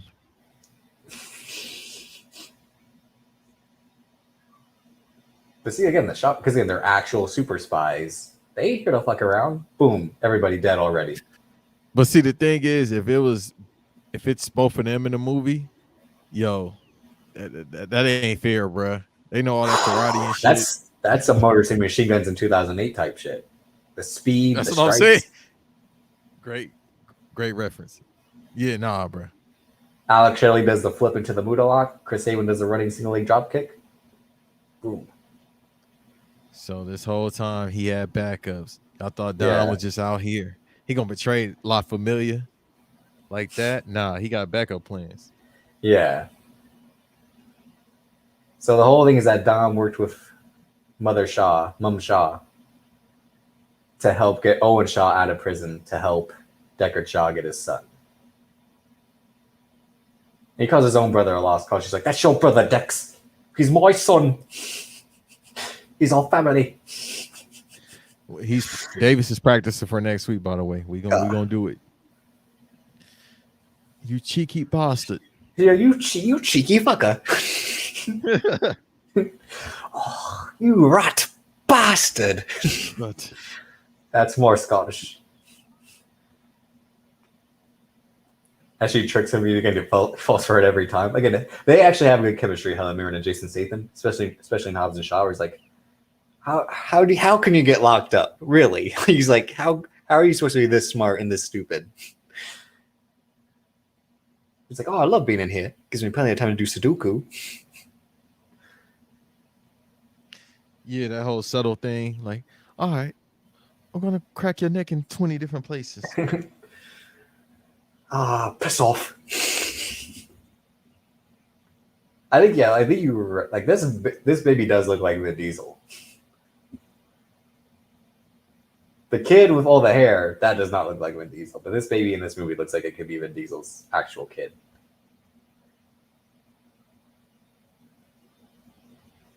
You said that kid? No, the kid in you said the new one, right? I said the kid in this one looks like it could actually be Vin Diesel's child, but the kid in Fast 9, nah. And right now, all right, rage strength, rage. Because look what he does. I'm getting my family back. He picks him up with both hands like he's a great Khali and choke slams his ass onto the fucking car. But why does he have problems with this dude? Like, yo, he is a minor character. He killed Elena. Remember, because he's like, this is for Elena. Kill my baby. Doesn't kill this damn Kill my baby mama. Nordic. Yeah, kill this Nordic motherfucker. I'm like, this is a real actual Viking. Oh, 100%. Christopher,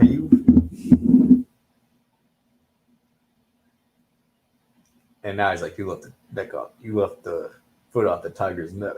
Whatever. He says, all right, governor. It's going to get noisy. This is for your ears. See, I can kind of do it a little bit. Good? Are you good, son? Proper good. So now this turns into the classic Clive Owen movie, Shoot 'em Up, where he carries a baby and just underrated movie. I think Christian's in that movie. I think he was. And the final scene, I think he gets like kicked off the plane. Let me look it up. But that's a underrated action movie. He kills a motherfucker with a carrot. Like a carrot. Come on. I seen that movie like when it first came out. I've only seen it once. Yeah, it was like a DVD copy right after I think it was released. A good version. I think it was like the DVD, like a ripped DVD or whatever. But so this is all right. So he plays like the Alvin and the Chipmunk song. I don't know why. Like it's not Christmas time, but okay. But you gotta listen to it. But still, he's carrying a fucking baby car seat and just. How is this kid not accidentally killed? Because family is protecting him. 100%. Well, extended family. So Unless he's fine. unless the Shaws and the Torettos made a blood pact like the Anoys and the Maivias, they ain't really family. They kind of made one. They the two Ball brothers, so True. Man, well, that's why Dom's so close to the mom. He's like, nah, you and I are family. How? Because I fucked your mom. Oh. all right, bro. You go too far. I go to. And now they're like, oh shit, Dom's back on our side.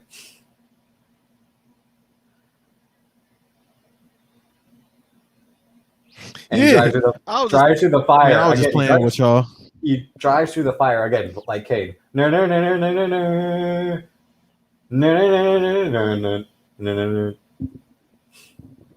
you was like, man, I was just playing with y'all. I was tripping. Yeah. They had my baby moms. I mean, they had Shorty that claimed the baby is mine. That's what you gotta tell Liddy. I'd be lying if I was him. Man, listen, she lied. She a lord. Huh? That's how I know you what you just sound. tried to do. I know what you just tried to do. It ain't What? gonna work. Damn it. That's how you sounded. Like she a liar. She a liar. Right here, right here. You know, right We don't know over what there. you talking about. We was just talking. You know, right. Bruh, now you just sound like I don't even know. You sound like a Texas person or something. All right, now they have. All right, Hobbs is hanging off. He's skiing without skis on the ice and just pushes a missile into another car. And this is when people are already out in the theaters asking for their money back. We want our money back. We want. No, legit. I heard people were pissed, bro. Again, baby, like how this kid is not. Again, this kid has so much PTSD after this incident. He's like, when little Brian's like 8, he's gonna be like, I remember when I was like probably 8 months. I remember a lot of gunfire being around me on the plane. My dad asked me for a screwdriver in the Knife movie. And he got pissed. Like, how am I supposed to know this shit? I'm a baby. Right. I want to watch Paw Patrol. Yeah, legit. Or Coco Melon, whatever the kid's into now. And again, this is very comedic, like him bashing the dude's head into the. Very like, what, like slapsticky. Yo, the kid. What if the kid can see the ass whooping? Like when Mother Ball beat his ass. Yeah, this can't be his baby though, just because it doesn't have like a wife beater on. I almost spit my drink out. It does have a little cross. If this kid just had the full Dom Toretto fit, but is like 8 months old, it's got to come soon, bro. With the Tims, it's got to. Oh God.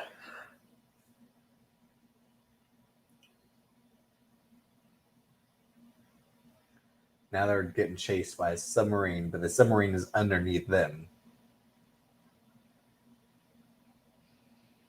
Chasing them.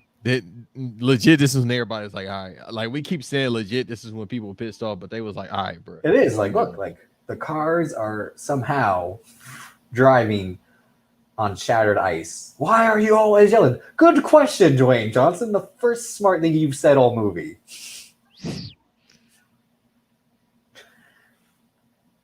When you weren't trying to shove that bullshit propaganda down our throats about Tay-Tay concerts and clanging and banging. Yeah, was he trying to get an endorsement deal? I told you, it's the branding thing. It's this $7 bullshit about him appealing to every audience. The Proud Boys, the teen girls, the moms.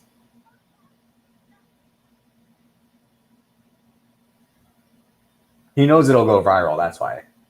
It'll get him attention and all that. Dun, dun, dun, dun, dun, dun. Again, this is also another glorified version of Power Rangers Turbo. Like, I don't even think they did this shit this crazy. Are you saying that you want to talk about Power Rangers Turbo? You want to watch all of that? We don't have an audience for that. I don't know how we would do that. No, I think we do. I think we actually do. Really? But I don't want to do that. Hell no. I think people who listen to us 100% watch Power Rangers. They had to have.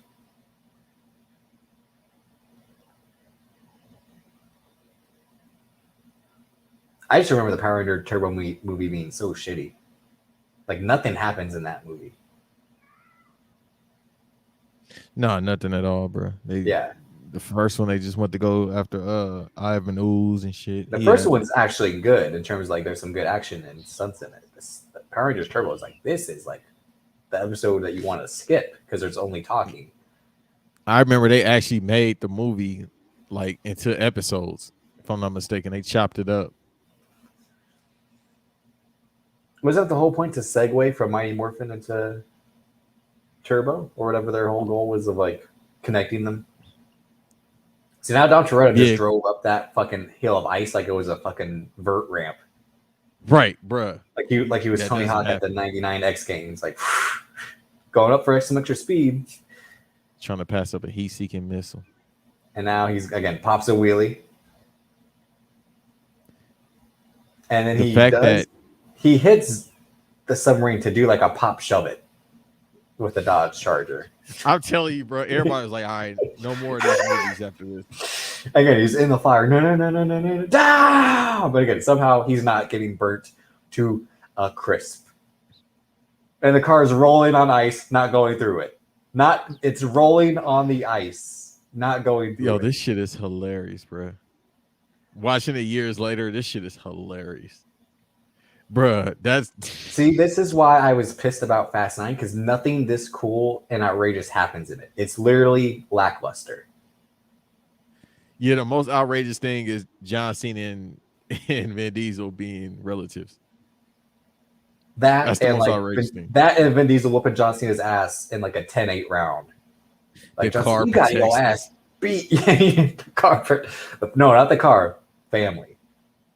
The family of cars protects him. Family will always get cooked. He still would get cooked. Literally cooked. Like, bro.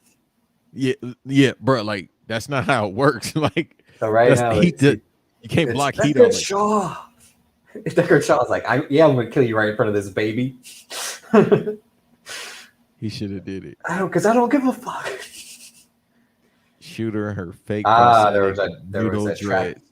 There was a tracking device on the necklace because you can't outsmart Dom Toretto and his street smarts. Where did he get the tracking device? He made it. Remember, he made it in Cuba. Oh yeah, for the Cuban little necklace thing. Yeah. So he knew people were going to come after him eventually. No, it was right after she visited him. He's soldering, and then Hobbs calls him. He's like, brother, because the Rockets say brother. Like, I need your help, brother. You trying to make him sound like a 1970s black exploitation character?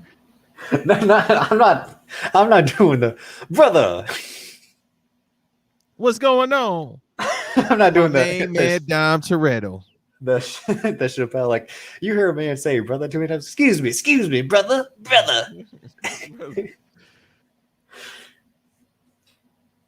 Yeah, I'm not doing the Black Dynamite. I sell drugs to the community. I'm not doing that.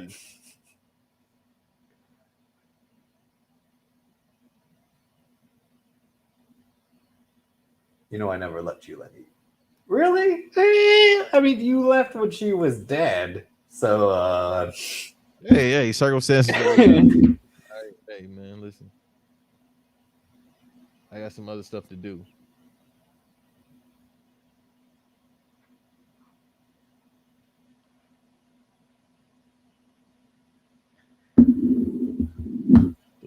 So now again, his head is dirty as fuck. This is like one of the few times he's taken damage. Yeah, a little bit of dirt. That's about it. Nuclearism. Nuclear, as Homer Simpson says.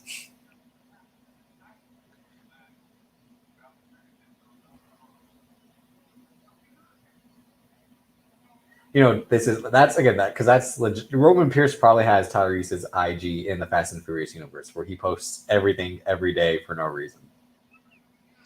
Yeah, because once again, he has the most ridiculous Facebook ridiculous IG ever, bro. He posts stuff like literally every 5 minutes. Why would they go back to New York? Why not? We can't go to LA. But see, look at how fake this rooftop is. We gotta have a family dinner in Manhattan. Don't worry, he's gonna be here soon. So right now, Tej and Roman are trying to shoot their shot at Ramsey because she is looking god damn. Fuck shooting the shot. I'm out there with the bomb going for mine. But hey yo, let me holler. Let me holler. Let me holler. Oh yeah. Let me holler. She's looking bitch bad like a motherfucker. It's gonna be Revenge of the Nerds or The Dark Knight. And she's like, I like both. If she told me she liked me, I'm like passing the fuck out. Like, you're a grown man. You better keep your head up. But I feel you. All right, so she's like, what's my last name? Her last name 100% is Ramsey. Pressure. That's her last name. True. It's going to be Parker. Excuse me? Hey, Miss Parker. That's a good callback. Because again, who directed this? F. Gary Gray. You going to let me fuck Miss Parker? What'd you say, honey? Nothing? Nothing? Nothing? You're like, nothing?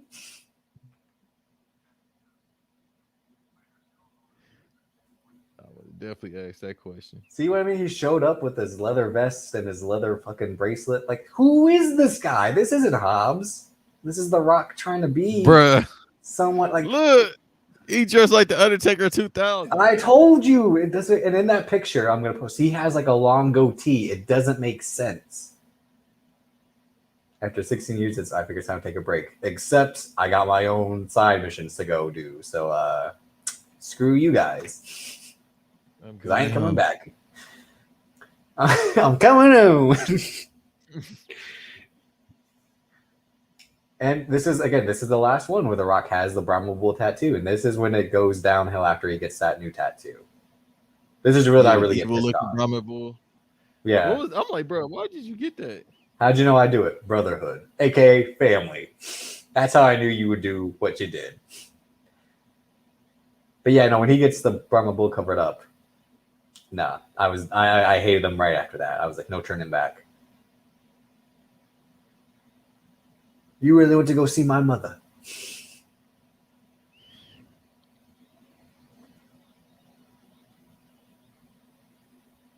Little do people know that baby and Vin Diesel are the same size on set. Just about.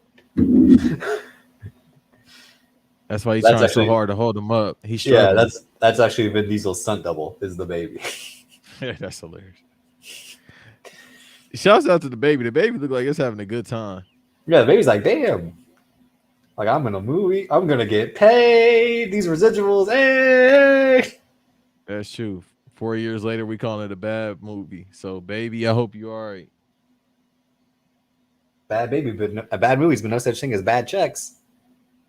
Because I'm cashing these shits every week. You talk about Bruce Willis. Y'all can talk about Bruce Willis all y'all want to. Them checks coming in. Let me ever start acting. Hell yeah, I'm doing all bad movies. What do you mean? You've been acting.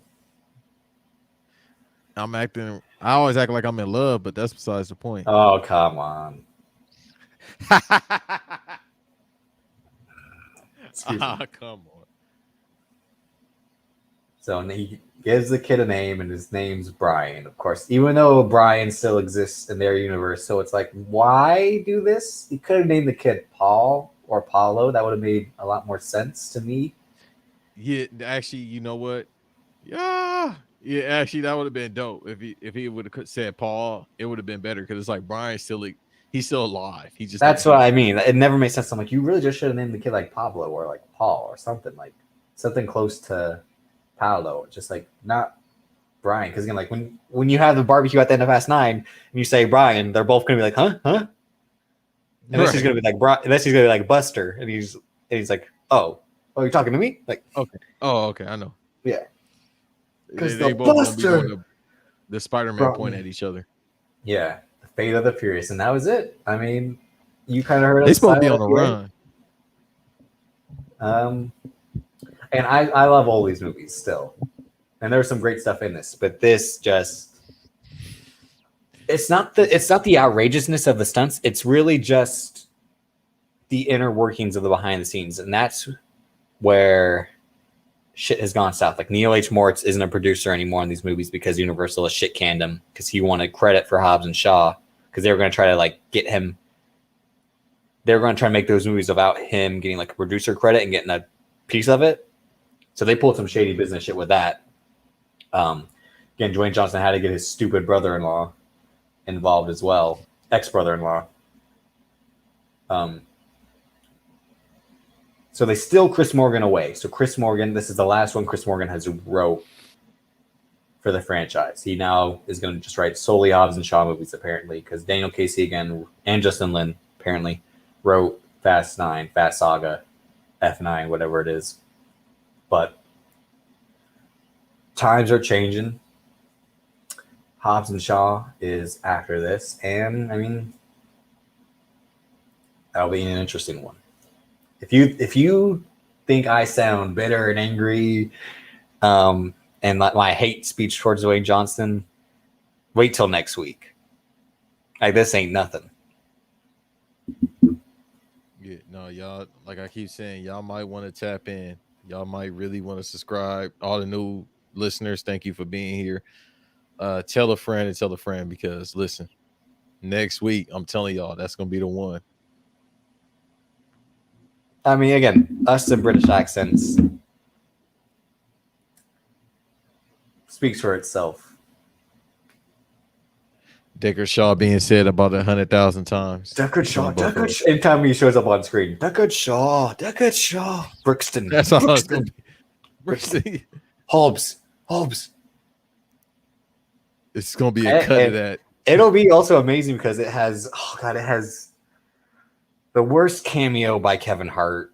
Oh God, it has your arch nemesis Ryan Reynolds showing up. Next week, it's gonna be a fucking trip. Because when that Kevin Hart came, I wanted to scream in the theater of like, oh come on, like no, like they did not do this. Like tell me, please, tell me you didn't just let this motherfucker be in this movie. That's his man's, bro. That's what you're supposed to do. And that's what I mean. That's where I'm like, this guy, this fucking asshole, just Dwayne Johnson, just. But next week, prime time, showtime. Get your fucking popcorn ready. Turn your fucking headphones up. Banks versus Davis. Fast Summer. Only 1 week left after that before we do Fast 9. And then the post show. And then we'll go back to reality. We'll talk wrestling, some other movies, some music.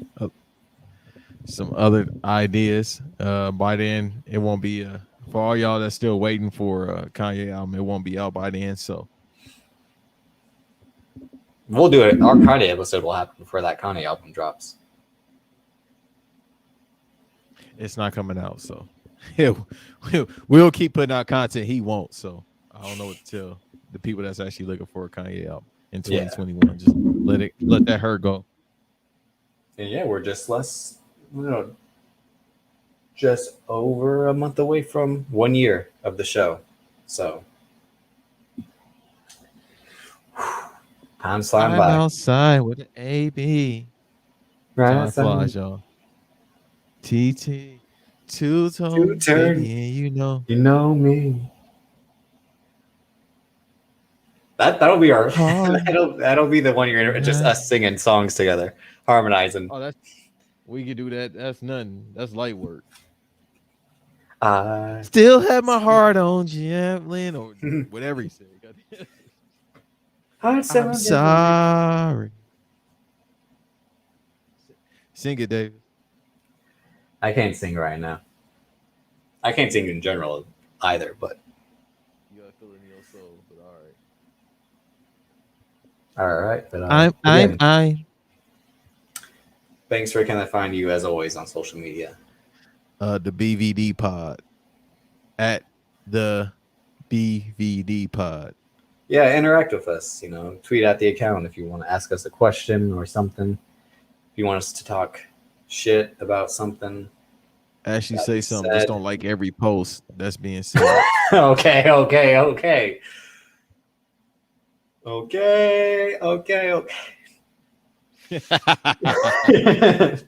You know where I was going with that? Yeah.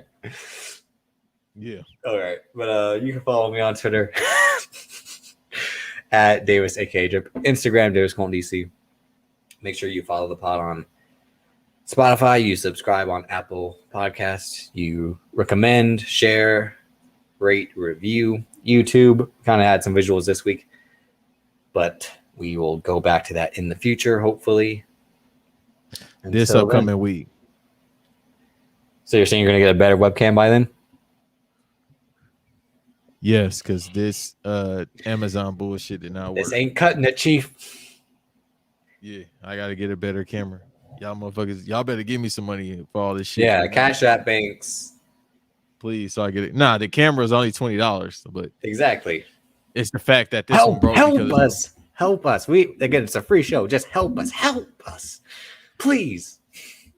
Fucking pay me. That too. Arizona Tea, pay us. DC Clothing, pay us. And on that note, see you next week.